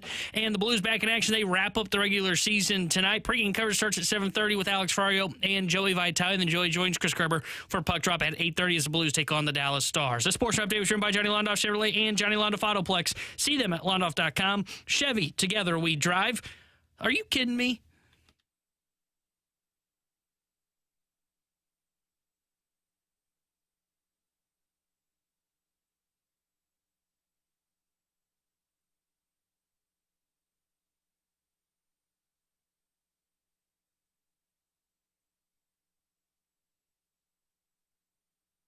All right, so we're getting ready, gearing up for the great St. Louis public financing debate of 2024 and beyond. These are always super fun and entertaining conversations. Somebody who's from Kansas City, just got to experience all of this with the Royals and Chiefs Stadium debates that took place over the last 2-3 years, really. And it all came to a culmination where the vote failed and it didn't pass. Chiefs now possibly moving to Kansas. The Royals' future is in flux. Thankfully for us here in St. Louis, that is not what is on the line with this potential suggestion. Now I read, Alex, from the Riverfront Times. They did a great job with their morning piece earlier today. The River City Journalism Fund has learned that the Cardinals owners are hoping to make significant renovations to Busch Stadium within the next 5 years. They will likely seek public funding for this project, which they say is necessary to keep the stadium viable. The team president compares the potential scale of the project to two other franchises that obtained more than $500 million in public funding for stadium upgrades. Bill DeWitt III told us that Busch Stadium, told us being the Riverfront Times, Busch Stadium will, quote, need significant capital infusion, end quote, in the next 2 to 5 years. He also added that it is, quote, too early, end quote, to detail what kind of improvements they would be looking for, saying that their goal would be to handle whatever back of the house things need to happen first, and then they would fix them, as well as creating some cool and interesting new features for the fans. They continued. When asked how much such a project would cost, Bill DeWitt III said that it would likely be in a similar range to the Brewers and the Orioles' recent projects. Those were between $500 and $600 million in taxpayer investments. Asked about what the future holds for the fields and the stadium, DeWitt added, I think it would be in everybody's interest for the Cardinals to be downtown indefinitely, and that is certainly our goal. But we also have to make sure that our facility is viable. All right, a lot there. All comes down to this. According to the story from the Riverfront Times, the Cardinals believe that there need to be significant upgrades to the stadium within the next 5 years. And according to the Riverfront Times, in their conversations with Bill DeWitt III, those are expected to be somewhere in the cost of $500 to $600 million. Now, this is where it gets difficult to have this conversation right now from this piece and this piece alone. We do not know how much of that would come from public versus private funding. I would imagine, this is purely speculation, but I would imagine, based on the way that Busch 3 was constructed, there would be some, if not a lot, of public equity that is put, or private equity rather, that is put into this renovation. They paid for, even if you believe the most negative reviews of it, about 80% of the stadium. So it's possible they would pay for a good portion of the renovations to that as well. I don't know that to be true, but it's possible. So keep that in the back of your mind as we're having all of these discussions. We are working on very limited information that is available to us right now. But this is the beginning of what is going to be, I would imagine, a strong debate from both sides with viable arguments from both sides. So let's put that out there on the front end. Alex, when you read this earlier today, you hear the numbers, you hear what they're looking for. Your initial reaction was what? Surprised. I don't think it's great timing for this to come out in the midst of the on-field stuff and everybody talking about the Cardinals ownership not willing to spend money and talking about not having money to go out there and go after all of these free agents. And then the next step is, oh, well, now we need $500 to $600 million for stadium renovations. And the one thing I was thinking of, BK, and I don't know if you remember this or not, wasn't this what Enterprise Center did too? Didn't Enterprise Center ask for public funding to upgrade their facilities? Exactly what the numbers and were. I was trying to search that while we were in commercial break, but I couldn't find anything. It obviously was not $500 to $600 million, but I do remember Enterprise Center needed those upgrades, and that was part of the public funding, and I just didn't feel like there was a lot more back and forth with that. But the difference is probably $30 to $40 million versus $500 to $600 million. And I think the debate will get more and more heated as you get closer to it. I just feel like that's timing-wise seems to be not the greatest for this to come out in the midst of the Cardinals and what last year was and this year. And I know on-field and off-field are two very different things, but I think those arguments are going to collide when you're talking about stadium renovations from an ownership group that has stated they don't want to spend money in the past. It was about $70 million in renovations that were done to Enterprise Center. My reaction to it is I'm a little surprised, and I think it's twofold. One, I do agree with Alex to a certain extent of we can see where fans stand with the St. Louis Cardinals right now. You know, they're struggling with selling out, and the attendance has piqued our interest, and we've seen the frustration from the Cardinals fan base. And I would think if you're going to go seeking this out, and look, in five years, they may be a legitimately awesome team, and this all changes the conversation. And again, like BK said, we're operating on very little information at this point. But at this point where we're seeing where the fans' angst is with the organization, and of what we've seen across the board recently of how hard it is to get money for projects like this on stadiums, as BK had mentioned, look at what the Royals and Chiefs just did, and it failed in Kansas City. Those votes did not go in those teams' favor. I'm a little surprised that this would be the time that they would get this kind of information out, and especially when there's, to what you read there isn't a whole lot of a legitimate plan yet. You know, this is like phase one of like a 5-phase process of what this project's going to look like in terms of what are the renovations and how much is actually going to be public funded money. I'm a little surprised that this is coming out at this time. It's just the timing of it does feel, I wouldn't say it's bad. It just feels like poor timing is what I would say, because they may be right that it needs upgrades. Busch Stadium 3 does.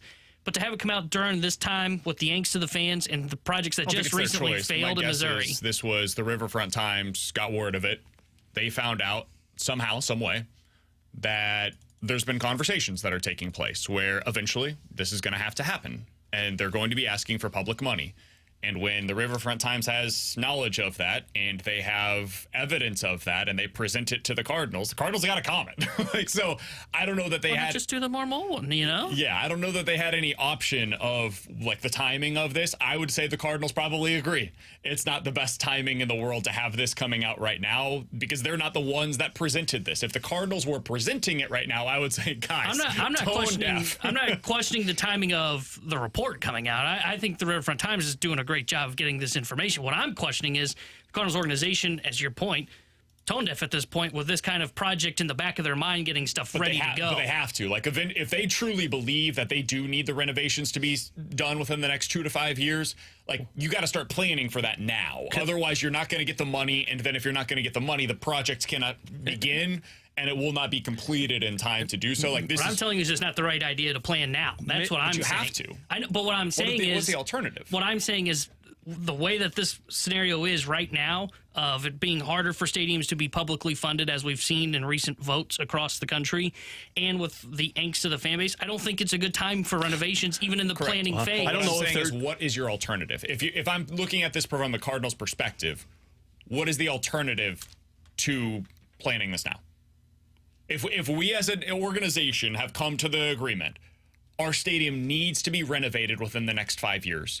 This will be a 2 to 3 year project. That's typically how long these things last. So let's assume that. Then when do you decide that it is now okay to start planning?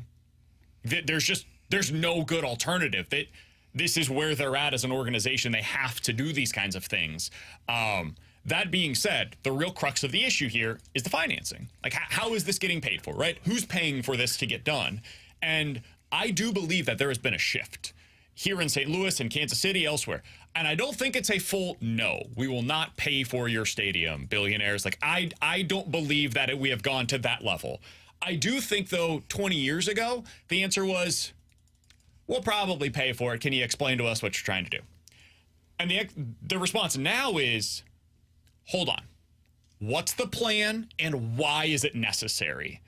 And I think that's going to be what is really difficult to sell for the Cardinals potentially to taxpayers here in St. Louis is, so you're talking about back of house stuff that a lot of Cardinals fans, for better or worse, just don't care about and don't see.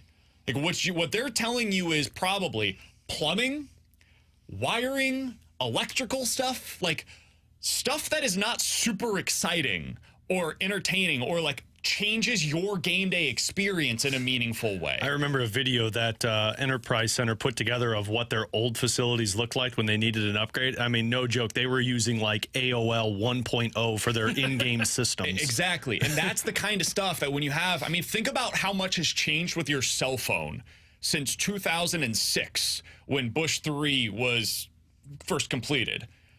Now imagine that same technology existing within the stadium right now, and that's where they're probably saying, like, yo, technology has changed in the last 20 years, and it is time for us to go ahead and get with the times, and that's expensive, and it costs a lot of money, and then it becomes a question of who is paying for it. And so what I will be very curious about is, to your point on the timing, T-Bone, how do they sell that? How do they sell that to a fan base that is growing more frustrated by the day with the organization? And if you are truly going to ask for $500 million all from the fans, and I'm not sure that they will, I would bet against that. But that is going to be a really hard sell, man, because fans are looking at it and they're saying, I see Ballpark Village across the street. It seems to be doing pretty well. And that's your revenue, not the Cardinals' revenue. So you going to use any of that to pay for this? I see our team, and we're struggling with the pitching side of things. And from an investment perspective, you're telling me I need to invest $500 million as the taxpayers of the city into your stadium, but you're not willing to invest in the pitching lab that you've been talking about for 10 years down in Florida and here in St. Louis? Like, there's a disconnect there. And I'm going to need you to explain it to me. And so they will have to explain with great detail and convincing detail why you, the paying customer, should also cover their tab for the renovations that will take place at Busch Stadium. That's going to be up to them. And it'll be up to you as a taxpayer as to whether or not you want to do that. Somebody messaged in and said it's sad that the team is worried about the quality of the building and not worried about the quality of the team. And I know that there was sarcasm a part of that, but I also think there was some honesty behind that one. And that's going to be the most difficult task. And it's interesting because T-Bone was arguing like it's just not the right time. I don't know if there ever will be a right time for the Cardinals to ask for that much money. True. I mean, look, Kansas City didn't even get it approved, and they just won another freaking Super Bowl. Like, they're in the midst of a Super Bowl run. The reason why is because they presented a terrible plan. Yeah. It was a bad, not well thought out plan, and they presented it. It would be like, let me explain it in a way for the Cardinals, like to give you the Cardinals example of this. It would be like the Cardinals coming out and saying, we're moving from Busch 3. They're not going to do this, but we're moving from Busch 3. We want to move actually to Chesterfield. That would be our first plan, but we're not going to do that because we believe in having a downtown ballpark. So what we're going to do, we're actually going to look on the east side. We'll present a plan for there. We're going to look in like right over by where the MLS stadium is right now. We'll look there. And then suddenly at the last minute, a month before the vote, they were like, oh, actually, we're just going to build next door to Busch 3. We're going to knock down Busch 3. We're going to build next door. It's like, wait a second. When did that happen? And what does this mean for everything else that's going to be happening around? Like, that's basically what the plan was in Kansas City. So it was a really poorly planned idea. And that's what the Cardinals have to avoid. They need to present a clear, coherent message. This is not going to go Did you just hear what you just said? Yeah. Restate your sentence that you just used. What if they had a PR nightmare on the field? Literally all of last year. That is what has to be presented, or this will fail. Because fans, and especially non-sports fans, have much less tolerance for paying for these hundreds of millions of dollars of worth of projects than they used to. The public financing is much more difficult to come by today than it was 20 years ago. Still possible, but it's hard, man. There's like 7 stadiums that were built since Busch Stadium was built here in St. Louis almost 20 years ago in Major League Baseball. There's been, I think it's 3 that have been built at any point in the last decade. it's hard, man. This is not an easy thing for places to get accomplished. And the ones that are getting built are in Texas, where it's not inside of the city, and in Atlanta, where it's not inside of the city. So, and stuff. Those two that were used as examples, Milwaukee and Baltimore, I'd have to double check this, but I think the money that those owners at the time and what they wanted it for, I think Milwaukee was renovations to an extent, but Baltimore's was building their version of Ballpark Village. Yep. That's what everybody wants. So that those examples are a little bit different, I think, depending on what the Cardinals end up using and what they lay out as what the plan would be. But this isn't like building a Ballpark Village, where fans are more appetite to that of building that kind of thing across from the stadium compared to like what you said, where this could be like, wiring, scoreboard, whatever it may be. Yeah, I think that's probably what's going to end up taking place here, and it's going to be hard to sell to fans. You're going to have to do it. You're going to be a hard sell. You have to really better plumbing at you're going to have to really focus on the next couple of years of making the team look a little bit better to try and get people a little bit more on board with this. Also add this, like if they don't get this, and I'm not doing the fear mongering, I promise, but if they don't end up getting this renovated and they deem it to be truly necessary for their stadium, there will come a point in time where if you're the Cardinals, you say, well, then we have to look at our options. And the options would, I would guess, include looking at the county. And if Bush moves to the county, dude, listen. Does Ballpark Village move to the county then? Because that's really awkward. Ballpark Village with no ballpark next to it makes no sense. Now it's just a village. It would be a tough sell because they own all of that. Like, that's them. The DeWitts are going to say, this is mine and it's coming with me. But, like, if you end up moving the stadium out of downtown, there is not a lot that remains in downtown outside of the soccer stadium. I've heard Jefferson County's up and coming. Stop it. It's just it's something to consider. And you got Enterprise Center too, man. I hate all of these conversations because it all comes down, we'll move. Okay, tough guy, let's see you move. You did it wrong. And then they don't move. They don't move. They end up like being where they are. I was reading earlier today about what took place to get Bush 3 done. They were like, oh, we're going to move to the east side. Oh, sure. Yeah, okay. Okay. Good luck with that one.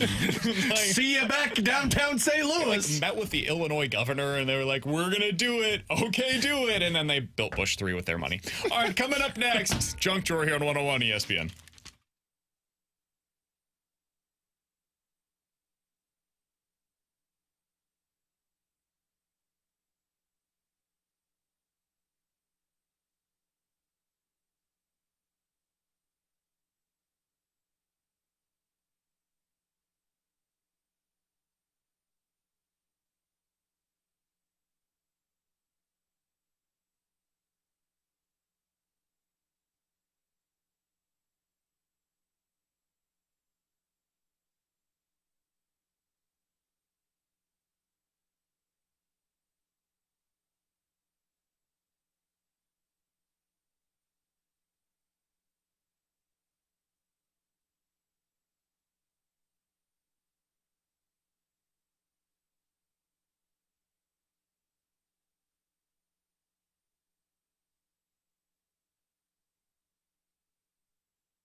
You've seen Weekend at Bernie's, right, Alex? Yeah. Oh, my God. You have the same story I was just going to bring. Dead body? Yep. Wait, what's Open going it up on? alone. Yep. Here's the headline for you, T-Bone. You know what? We need to take a couple of days off. It gets creepy when we do this. I'm glad to leave you guys tomorrow. A dead man's body was driven to the bank used to withdraw money. 2 Ohio women face charges as a result. The image Now, I don't have. understand why they should go to prison for this. Murder? It wasn't murder. They took the dead body and they brought it to the loan. Maybe that was their father, and they forgot that they needed to close out their account. It wasn't their father. It was their roommate. The police Even chief better. says that 2 women propped up their male roommate's dead body in their car and made a bank withdrawal from his account. These women were 55 and 66 years old. I can tell they were older. They were with this charged thought last process. week in court with theft. Here's the part. And gross abuse of a corpse. Yeah, that's very true. Here's the part that I'd wonder. Did one of them sit under the body and act like the hands and feet? See, when you first read this headline, what I pictured was them walking into the bank with him. That's essentially and, what they did. Picking up the arm. He was in a wheelchair. Oh. He was in a wheelchair. They didn't put sunglasses on this Well, body, why didn't though. you let him finish the story for me then? Well, he was finished. So they propped him up in a passenger seat so he could be seen by the teller. He's an old man. He's 80 years old. And they had a third party, a third individual that was helping them do this. That was the ventriloquist. So the bank had, quote, allowed this previously as long as they were accompanied by him. Oh. Now So I know why he they was tried. previously going to the bank with these because 2 he was individuals. probably not healthy. Yeah. And they tried to pull it off. They tried to say, hey, here's George. George, say hi. Hi, Linda. Hi, Mr. And then he Baker. flopped over to the left, and they were like, oh, crap. Linda, hold his head up. We can't After do leaving this. the bank, police said that the women then dropped the corpse off at the emergency medical center and left without identifying him. A few hours later, one of the women contacted the medical center and gave them some information about the man. How much did they just take out? I did not see what the Because if this is I where don't think it said what the because if this was for actual like amount $500, that's just embarrassing. This should be for his entire. It's cruel no matter how much money it is. Yeah, I mean it's pretty I disgusting. just like how they dropped it off and be like, "Hey, we found this somewhere." Can you imagine your roommate? No, Your imagine roommate- being the banker. Your roommate dies. You find him, and your first thought is, "Got to get the money. we got to go get Michael's money from the bank." So you go to the bank. You call up Will. Hey, Will, we need you to hold up George. George, we're going to take him to the bank. We're going to have a weekend at Bernie's going on. You're going to hold his arms for us. And he's just going to kind of wave real quick at the tellers. That way we can get the money. We'll get the withdrawal. And apparently it worked, by the way. So they drive off, and then we're going to drop him off at the medical center. We're not going to tell them who we are. We're just going to push him straight out of the car. We got the money. Everything's a success. You in? Let's do it. Do you, if you're the banker, do you say anything, or do you just go about this and then call the cops afterwards? Because if They didn't know. That's the thing. It's not the banker that found out. They basically told on themselves by taking the dead body to. Okay, see that banker. This emergency center. There's absolutely zero way that you could pull off a weekend in Bernie's pulling off a dead body with somebody. You know what a dead body looks like. Well, unless they were moving his mouth. Well, no, they're not they in the probably bank. just did a quick wave. Like, my guess is this guy but was you not didn't exactly the see- most talkative individual. You didn't see them pick his arm up? That's just That's what the third party handles But that you for. guys, there's no stiffness to a dead body. It goes up like this. Well, he was 80, man. That's still, at least 80-year-olds, there's still some stiffness to it. I'm just telling you. I'm just telling you how this I happens. have no question to it. I got a lot of questions to it. If I'm a banker and I see a person that is dead, I would say that their boss probably should have some follow-up questions on why they allowed this transaction to take place. I do agree with you there, Alex. like rigor mortis, kicks in pretty quick, guys. Pretty quick. And this isn't like a plot out of the day of, hey, let's pull this off. This seems like there was a couple of days post-death. Oh, this had to have been minutes after they found him. Yeah. Where they were probably plotting this for a while. Yeah, that would be my guess. I just don't buy that, man. I think this dude was probably dying. They knew it. Plus the smell. They got home. He was sitting in his chair watching his Price is Right, and they were like, "Hey, George died. It's finally time. Let's go ahead. Let's get this plan rolling." I would imagine that's why they used to go to the bank with him, because they wanted it to be known we come to the bank with George. And so when we go back to the bank with George and he does his wave, George. Again, there's no wave. The arm is like this. Wave, George. You have to hold his hand to wave. Price said wave, George. They're like, oh, he's not feeling well. This banker probably was looking down the whole time and looked up and then was like, yeah, okay, cool. What do you need? Yep, cool. Thank you very much. Yeah. Really, the plan was pretty well thought out until the part of dump the body off. Then it was really poorly planned. Honestly, what you got to do there, listen, I'm not telling you what they did was right. You got to go dump the body somewhere else. You got to go find the woods, dump the body there. If you're going to try to plan this, might as well go all the way through. When was the last time a criminal pulled something off that was like, man, that person's smart? You never heard about it because they weren't criminals. He's Alex at T-Bone on BK. Coming up next. No, look at this damn picture. The head is tilted back.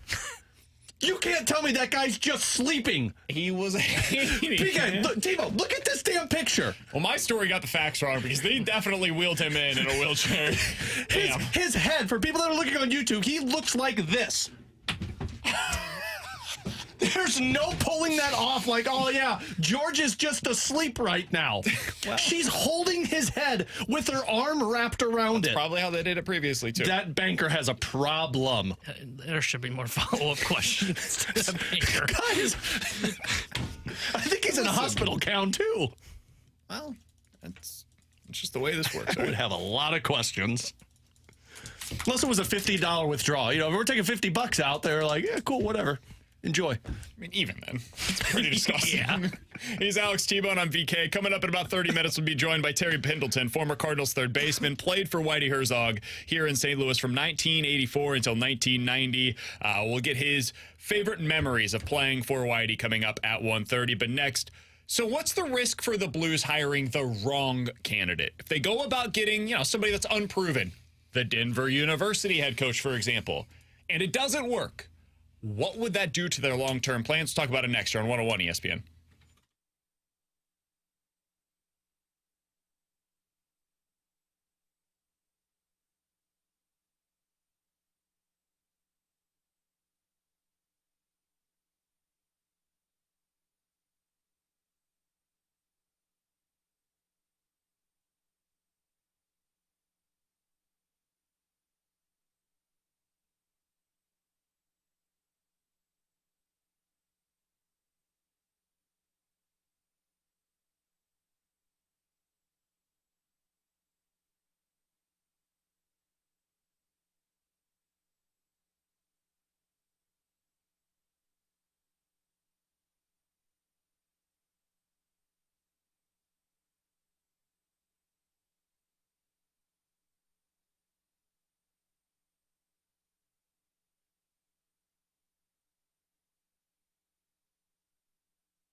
Alex Ferrario with you to talk about my friends at Rhino Shield. So I was out in my front yard a couple of days ago. I was cutting the grass, and my neighbor walked over, and he was like, hey, he goes, we just bought this house, and we're trying to figure out what you did to paint it because it looks incredible. And I said, well, I didn't paint it. I said, I thought about painting it, but I used Rhino Shield. And he couldn't believe it. He thought that I just purchased it over the thing and did it myself. And he's like, wow. And I explained to him that, look, I was going to do this, but luckily I spoke with Darren from Rhino Shield, and he told me, like, you can paint this, but you're going to be doing it again and again and again because the rain, because of the sunlight, it deteriorates the paint. Whatever type of siding you have, the elements are going to deteriorate it. But with Rhino Shield, it's a 2 to 3 coating process that sticks to your siding, whether it's block, brick, aluminum, stucco, asbestos siding, whatever it is, Rhino Shield's product sticks to it, 100% waterproof, deflects 90% of the UV rays, so you know that you are covered with Rhino Shield. It's backed by a 25-year transferable warranty. Give Give Darren a call today. Have him come out and give you a free estimate on how to change the exterior of your home, your business, your church, whatever it might be. 877-25-RHINO. That's 877-25RHINO.com.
Alongside Alex and T-Bone, I'm BK. So the Blues are going to hope to hire the right candidate to be their next head coach this offseason. Maybe that's Drew Bannister. Maybe that ends up being, despite my personal objections to it, Joel Quenneville. Maybe it is the head coach at Denver University. Whatever it is, they hope to make the right hire. Alex, this is the other side of that possibility. What if they make the wrong hire? What if they go out there, and this is the risk that you take by hiring somebody like the Denver coach? Maybe his coaching style doesn't translate to the NHL level. That's always a risk when you take a guy from collegiate level and bring him up to the NHL, or when you take an assistant and put him in the head coaching position. You just don't know. You don't know what that's going to look like. Whereas I think this is why a lot of teams go with the retread guys, the Gerard Gallants, those kinds of coaches that you've seen in that position before, and they just get 17 different jobs across the league every 3 years. You know what it looks like. You know it's not going to be a spectacular failure.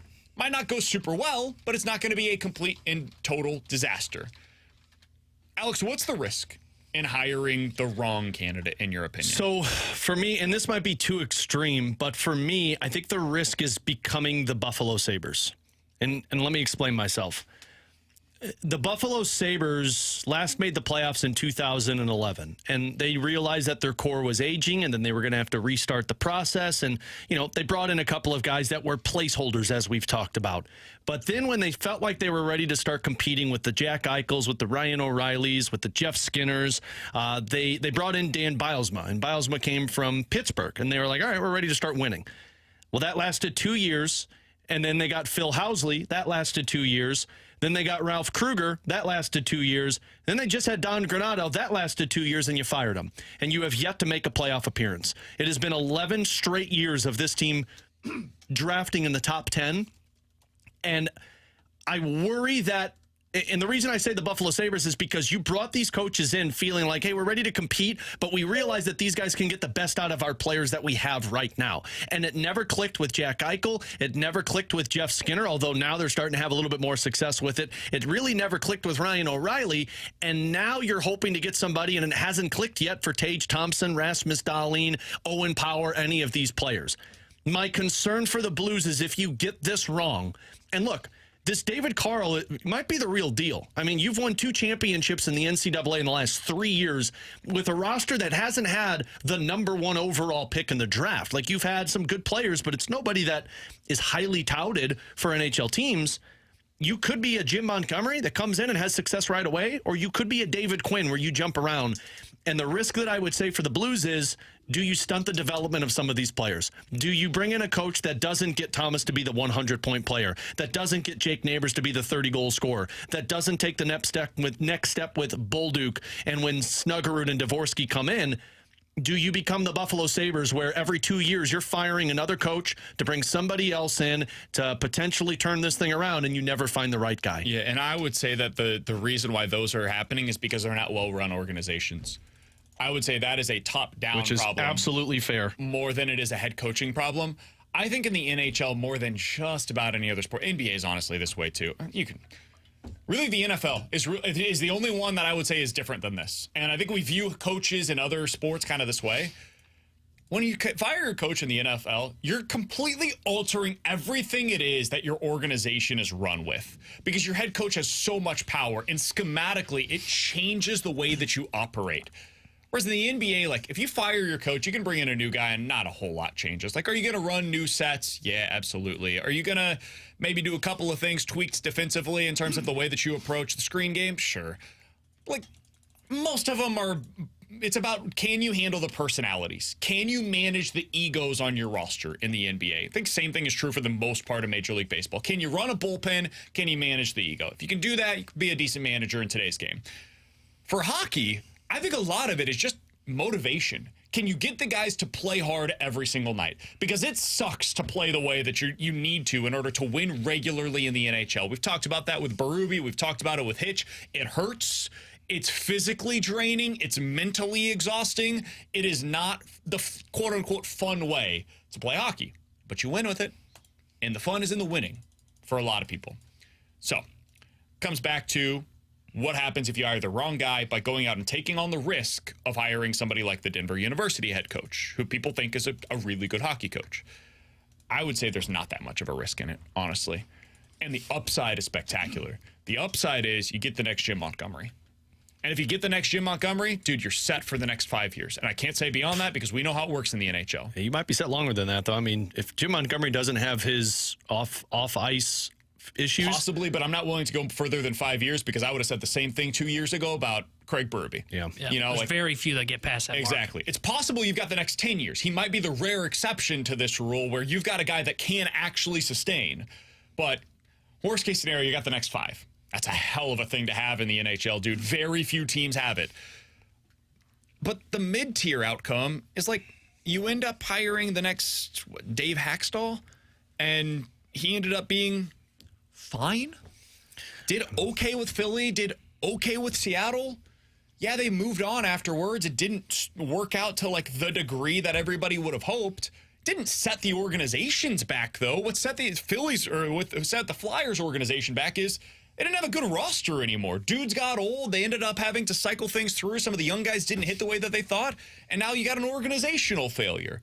I think if they hire the wrong guy who is just like the up-and-comer, what it does is set you back a year of planning, and you get the next guy in here 2 years from now, which is fine because that's probably around the same time where you're going to be really trying to push to win anyway. So I would be in favor of it. Yeah, I mean, I think this name is really intriguing. I don't know if he's going to be interested in it because it sounds like he's pretty secure with where he's at right now. I mean, they had their celebration and him talking about going for another one. So who knows with that? I'm more... And I agree, like the well-run organizations, you don't become the Buffalo Sabres because you are a well-run organization. I would be very concerned when you do the rotating door of coaches and you keep bringing somebody else in to try and get it right. That stunts the development of some of those players. And that is something that I don't think this Blues team can afford, because if you stunt the develop of certain guys, you're going to be doing where you're searching for the next big piece to come in. And this team does have at least enough compete to keep them away from being a top 5 pick in the NHL draft. So I don't know if you're ever going to be there. I guess where I would say, like, the reason why I'm more interested in the younger upside hire with the risk that is baked into that than the Joel Quenneville risk that is baked into that is because I think we're underestimating how much risk comes with Quenneville. We have no idea what he looks like outside of Chicago/Florida. Those places where he had a ton of talent. I know, like, yes, you can point back to 25 years ago, what he did then. The game's changed a little bit.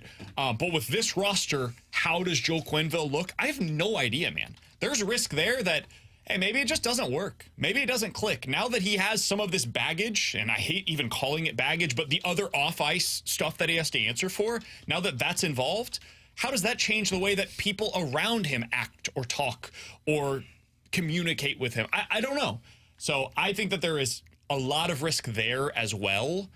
And I would just rather take the young upside next candidate that is up and coming. Let's see if that can work for us here in St. Louis personally. That would be my lane that I would choose. And I'm with you. Like, I'm skeptical on the Joel Quenneville thing. I don't know what it looks like. I mean, that first year in Florida where he had the success, and then, of course, it lost in the first round of the playoffs. I mean, it wasn't a great team, but they just kept building off of that.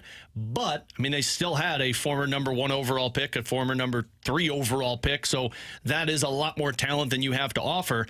I think any hire you make is going to be very risky. it's just going to come down to what Doug deems the right move to develop the players. Because as we've heard Craig Berube mention, it is not easy to develop and coach and win at the same time. You've got to find a guy who can. The hard part with the younger coach is you don't have any experience in terms of developing NHL players. You have experience in developing college players into the NHL, but you don't have it at the NHL level. But the hard part for Joel Quenneville is you're going to have the same issue that Craig Berube had in terms of finding a way to relate to the younger players, because this isn't the Blackhawks that have Kane and Taves and all these veterans behind it. You've got a few veterans, but it's going to be more younger players. He's Alex's T-Bone on BK. Coming up next, let's play a game of More Likely to Happen. 314-399-9646 is the Air Comfort Service text line. You give us two scenarios. Tell you which one's more likely here on 101 ESPN.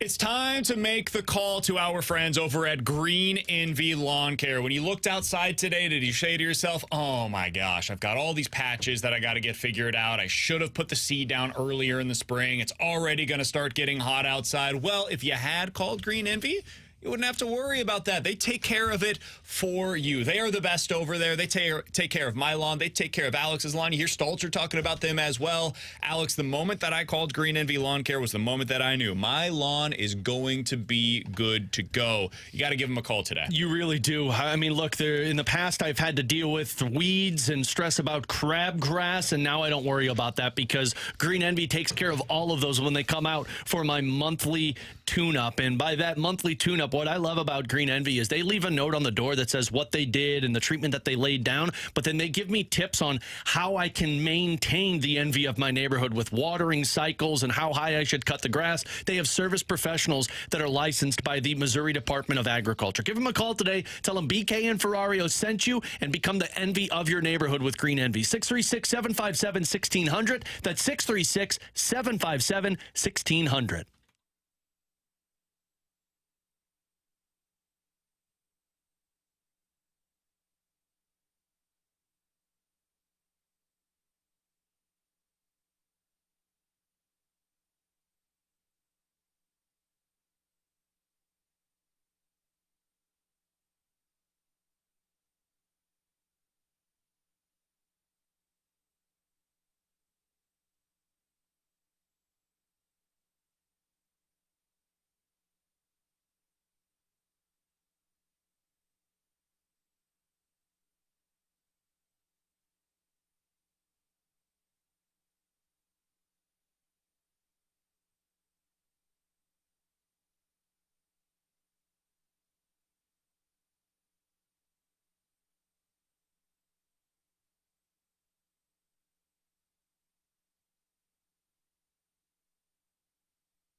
314-399-9646 is the Air Comfort Service text line for more likely to happen. You give us two scenarios. We'll tell you which one is more likely here on BK and Ferrari. Don't sweat it, man. It's cool. We'll just go ahead and take the bed down. You didn't Don't pay worry attention. about it. You didn't get to no it. bed for this segment. We have some people that complain about the beds underneath the segment at times anyways. We'll just go. All right, forget that. What's more likely to happen? They'll figure it out. BK and Ferrario's most likely to happen.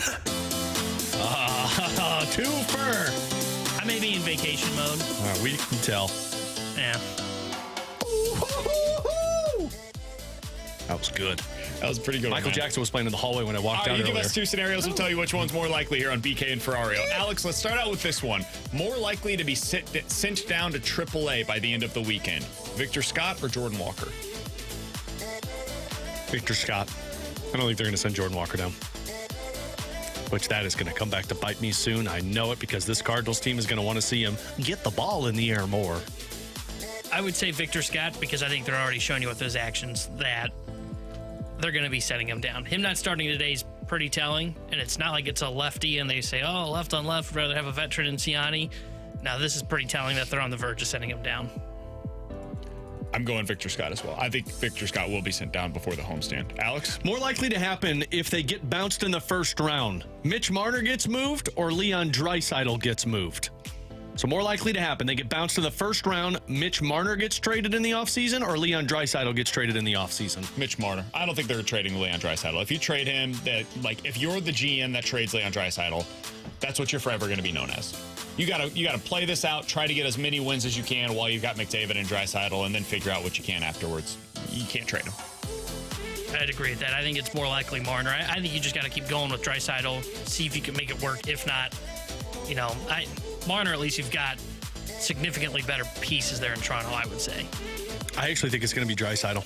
I think Draisaitl's not going to want to re-sign there, and I think they're going to be forced to trade him and get assets to benefit their team elsewhere. I think Marner wants to stay in Toronto, and I think he'll sign probably for less than what he'd get on the market. I think Draisaitl, if they don't get out of the first round, he's going to go into that and say, yeah, I'm not re-signing here until you show me some signs, and they might have to move him. We're going to go quick hitter style. We got to get to Terry Pendleton as quickly as possible. More likely to happen. Helsley, 40 saves. Gorman, 30 home runs this year. I'm going Gorman, 30 home runs, although Helsley's already at, 5 so far this year? Pretty impressive start. Yeah, I'm taking Helsley. I think this team, as we've seen, is going to be in a lot of tight games because they don't score a lot of runs, and I think Helsley's going to be used a lot. I'm going to go with Gorman. He's got the raw power to do it. 40's really tough. More likely to happen. Cards add an impact bat or an impact starter at the deadline? Neither. I go starter. I'd say starter, too. I don't think you need another bat. Yeah. If they get a bat, it'll be like a right-handed power bat coming off of the bench. I don't think it's going to be something that is in the starting lineup. Yeah, I think every bat you need is in your organization right now. I wanted to trade for Alonso and bench Goldie. Oh, that'd be great. Terry Pendleton next here on 101 ESPN.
Terry Hendrickson here with a Sports Center update brought to you by Saliga Heating and Cooling. The Cardinals go for a sweep of the Oakland A's today. 2:37 will be first pitch. Steven Matz on the mound for St. Louis. Paul Blackburn gets the start for the Oakland A's. Blues back in action as they wrap up the regular season. Tonight we'll have pregame coverage starting at 7:30 with Alex Ferrario and Joey Vitale. Then Joey will join Chris Kerber for Puck Drop at 8:30. This Sports Center update was brought to you by Saliga Heating and Cooling, an independent American Standard heating and air conditioning dealer.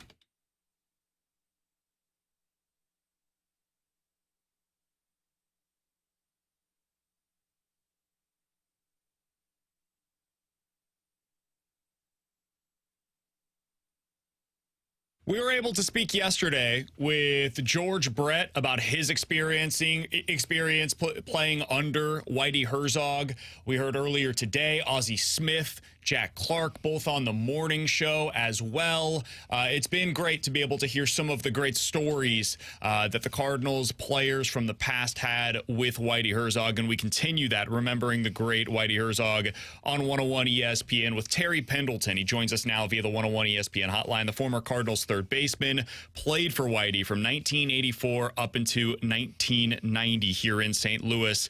Terry, we appreciate the time. Unfortunately, under the circumstances, when I say the name Whitey Herzog, the first thing that comes to mind for you is what? Well, he puts a smile on my face, to be totally honest with you. Whitey gave me my first opportunity in the big leagues. The first time I ever spoke with him, he made me feel comfortable with being in the big leagues, not having swung the bat yet in the big leagues or played an inning.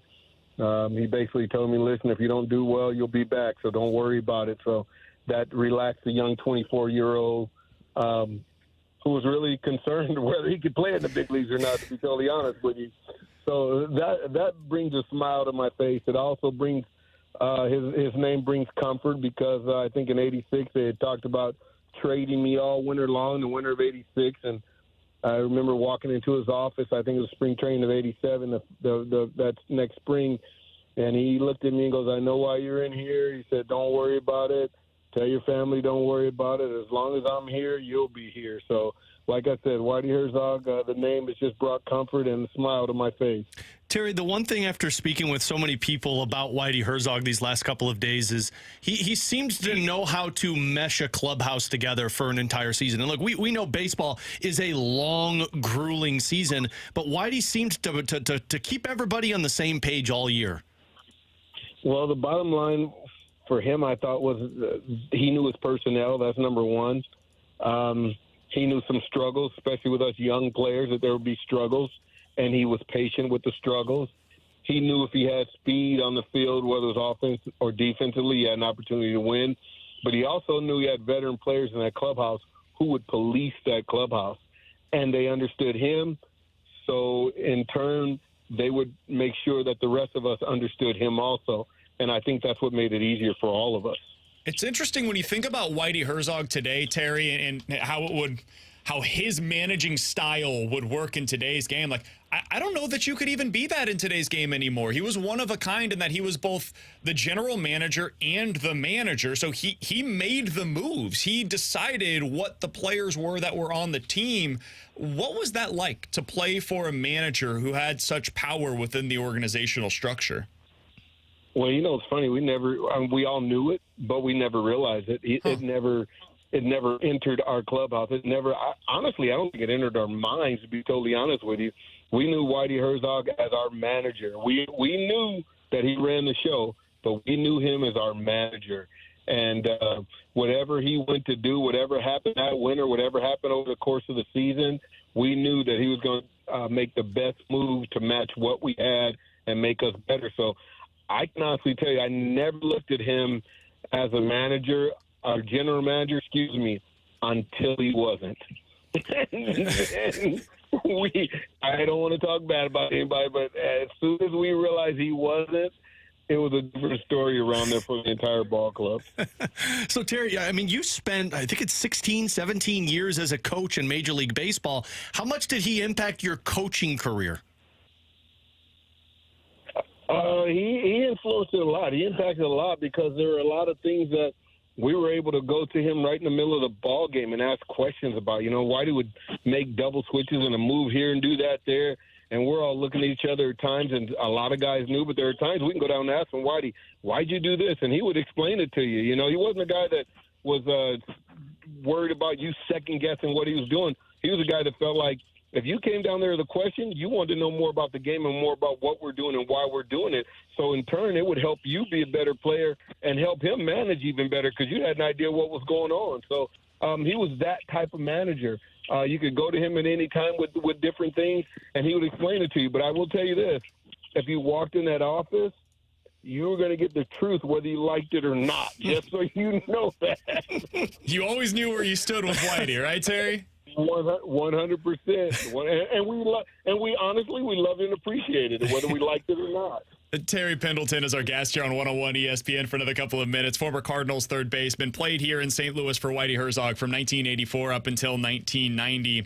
Terry, you had a lot of the abilities, a lot of the skill set that Whitey used to look for, right? He wanted the speed, he wanted the defense. That was what his teams were known for. When you think about the way that Whitey ball existed back in the 80s here in St. Louis, what did that mean for you guys to know that you had a clear, coherent identity as a team? It was fun. We knew what was necessary for us to win every day. We knew what was expected out of each and every one of us. We had guys on that bench that would remind us if we didn't do what we were supposed to do in certain situations. So it was really fun for us. It was actually a challenge for us every day to see if we could be better than we were the day before. And I think each one of us took that challenge up to try to be better than we were the day before. Terry, do you have a favorite Whitey Herzog story from your experiences with him, whether it was as a player or even if it was something that took place after your playing career?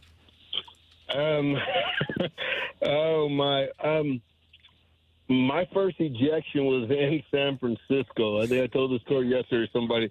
My first ejection was in San Francisco. Tom Hallion was a rookie umpire at the time. And Tom called me out on he made a call before that was horrible. And I let him know about it a little bit in a respectful way that nobody else understood it. Just me, him, and the catcher could hear it and understand it. And then the next one, I guess he wanted to show me who was boss. So he let me have it on strike 3. And I proceeded to dog, him and get tossed out of the ball game. And the worst place on earth to get tossed out of a ball game in those days, guess where? Candlestick Park in San Francisco.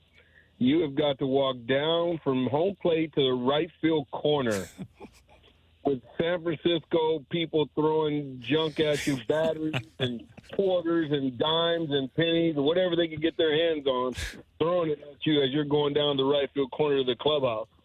So I didn't even get in the clubhouse door good before the clubhouse door opens again, and guess who's behind me? Whitey.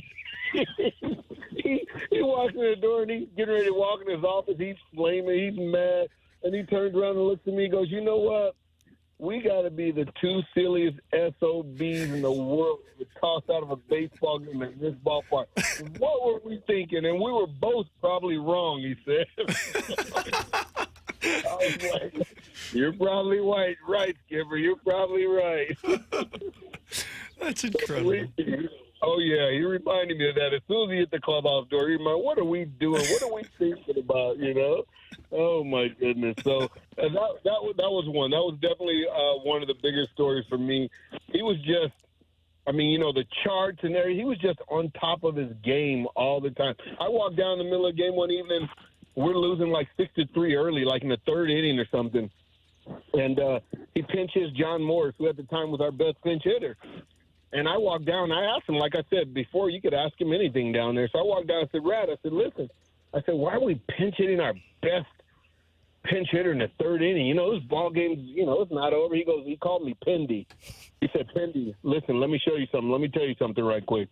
And I'm listening because I'm like, okay, what's going on here? He says, you see them guys down there in their bullpen? Now, we're at Busch Stadium, so you can see their bullpen down there in left field. He goes, you see them guys down there in their bullpen? I said, yeah. He said, John Morris can't hit none of them. He's terrible against them. And I started laughing. And we're losing. And I look at him, and he goes, now, on the other hand, I got Kurt Ford sitting down here waiting on him. I said, that's why you're the skipper. I pat him on the back and wouldn't sit down. And that's it from me. That's exactly right. That's why you're the skipper. Let me go back over here and mind my own business. But he appreciated that. You know, you're in the ball game. He wanted to teach you and learn something, and I was willing to learn. I asked questions, and a number of us would. You know, it wasn't a question to try and piss him off or anything, and he understood that. We were trying to be better baseball players. Hey, Terry, this has been great to be able to catch up, hear some of your wonderful stories from your experiences with Whitey Herzog. Let's do this again soon. Talk a little baseball for the modern day, see what's going on around the league. Always great to be able to catch up. Thank you so much for joining us today, man. We wish the best for you and your family. Thanks for doing this with us.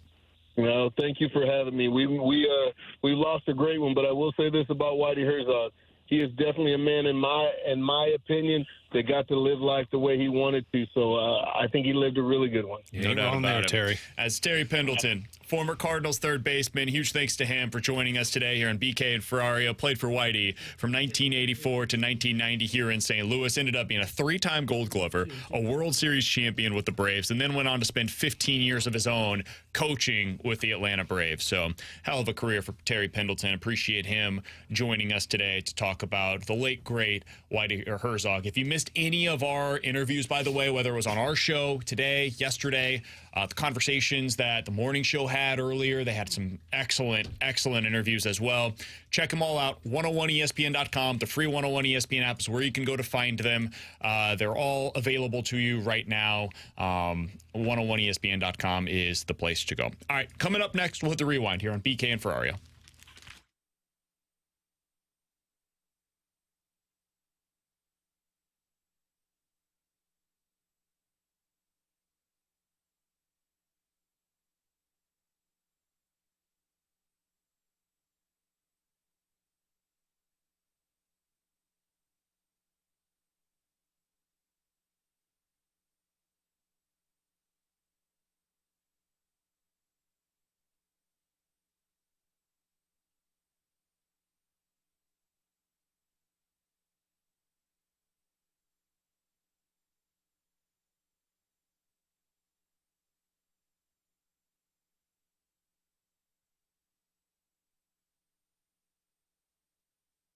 Hey, it's BK. I got to tell you about my friends over at Victory Men's Health. It is time for you to book an appointment today to unlock your inner champion. Your initial visit is going to include a confidential consultation with one of their medical providers. It will have all kinds of lab work that is done for you. They're going to check out your testosterone levels, your body composition, and there will be a customized treatment plan based on the micronutrient data that they find. If all of this sounds like a bunch of mumbo-jumbo word salad, what they're going to do over there for you at Victory Men's Health is they're going to make sure that you are the best version of yourself, whether that's a low testosterone. If you're trying to help yourself get in better shape, you want to lose a little bit of weight, they can help you over at Victory Men's Health. They do accept HSA and FSA payments as well. They've got 4 great locations across the St. Louis area: O'Fallon, Illinois, O'Fallon, Missouri, Town and Country, and then their newest location is in Sunset Hills. You can find all of that information at Victory Men's Health or at victorymenshealth.com.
Alongside Alex and T-Bone, I'm BK. Coming up here in about 5 minutes, we'll give you a chance to win a 4-pack of tickets to next Tuesday night's Budweiser Bash game for the Cardinals versus the Diamondbacks. Next week is the first Bud Bash game of the season. It does feature a limited edition Jeff Suppan bobblehead. Text in coming up in about 5 minutes at 314-399-9646, and we will have those tickets for you. So stay tuned for that here in just a little bit.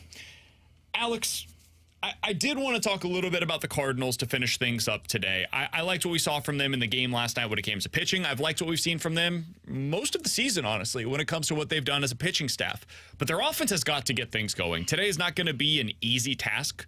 Paul Blackburn has been fantastic so far this year. He's been a really good pitcher, honestly, for the last few seasons. So far this year in 19 innings, he's allowed a total of just like 10 hits on the year, and he has not yet allowed a run. So it's been a good start to the year for Paul Blackburn, but you've got your best lineup on the field, I believe, today. They're giving themselves a real chance. It's not a getaway day lineup like we've seen previously. What do you want to see today? What would be the number one thing you'd want to see today from the offense? And don't say runs. No strikeouts. Is that better for you? You know what I mean. I like the middle of the. I want to see the middle of the order. I really like. We talked Goldie early on in the show. I know Arenado is starting to get this going. You've got Contreras that's hitting. I want to see that 1, 2, 3 punch just get to the level that we expect them to. And with Blackburn on the mound, I think that's a good opportunity to, because look, I know everyone's going to say it is the Oakland A's, like they're trash, but Blackburn has pitched really well. And I mean, that's like their ace. And I know it's not an ace compared to what you'd see at the best level, but it's still one of the high leverage pitchers. And these are the guys that you want to see your offense hit against, because my biggest concern with this offense is what I always talk about. And I know it's regular season versus postseason, but man, if your bats can't hit these guys, which I know everyone struggles against, but if you can't find a way to hit these guys, how are you going to do it on the biggest stage? So I'm looking at Goldie, I'm looking at Arenado, I'm looking at Contreras, honestly looking at Gorman too. I want to see those guys find ways to continue to be dangerous with the bats. Can we get a little power? A little power?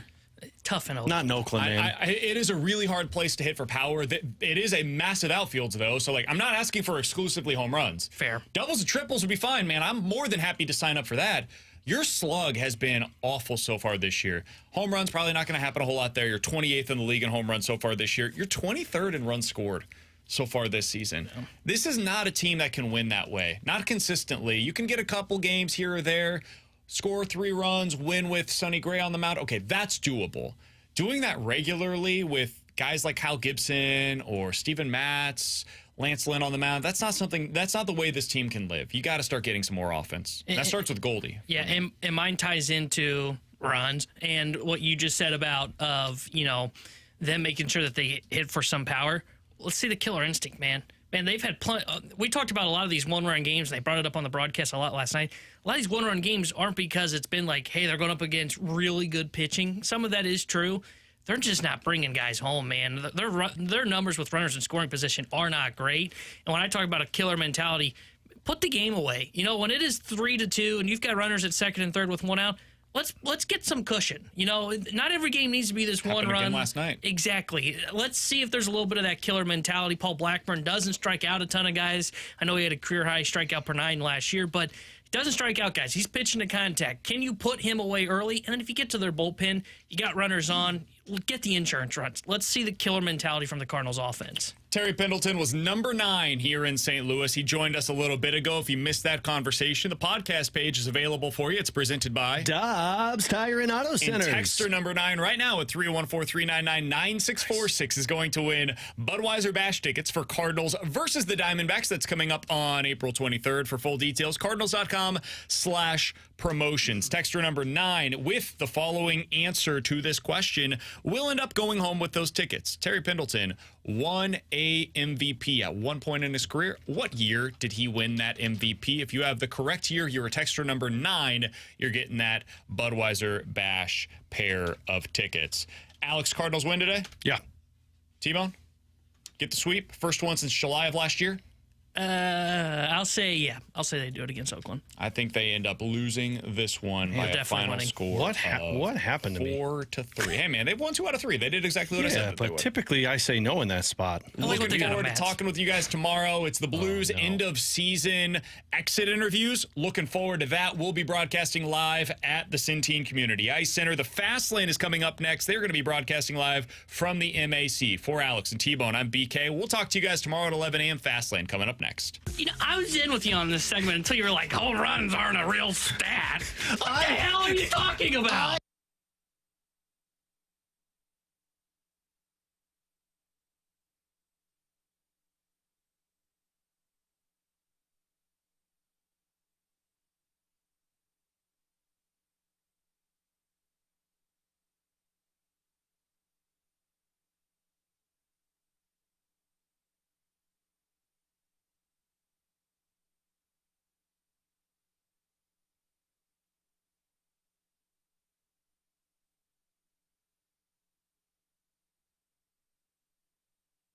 Hey, it's BK, and I am going to be betting, Alex, on the NBA play-in games, and then, of course, in the NBA first round. But for the play-in games, I've got the Heat on the money line. I've got the Kings -1.5. I've got the Bulls -3. If I do that over on FanDuel Sportsbook, I get 9-1 odds. If I do it on the Circa Sportsbook app, though, in the state of Illinois, which you can download today, 10-1 odds. $20 bet, I'm getting 180 on one side, I'm getting 200 on the other. This is why I bet exclusively through the Circa Sports app over in the state of Illinois. I'm winning more money over there, man. You hear us talk about the type money line splits. I've already got my futures bet down for the Stanley Cup. The Carolina Hurricanes winning it on DraftKings. It's sitting at +575. Over on the Circa Sports app, +675. So look, you get the type money line splits. They keep as little money as possible, especially in those big parlays like you know that I like to make. So what better way to get more money for all of your sports betting needs than Circa Sports Illinois? If you or someone you know may have a problem with gambling, call 1-800-GAMBLER or text ILGAMB to 833-234.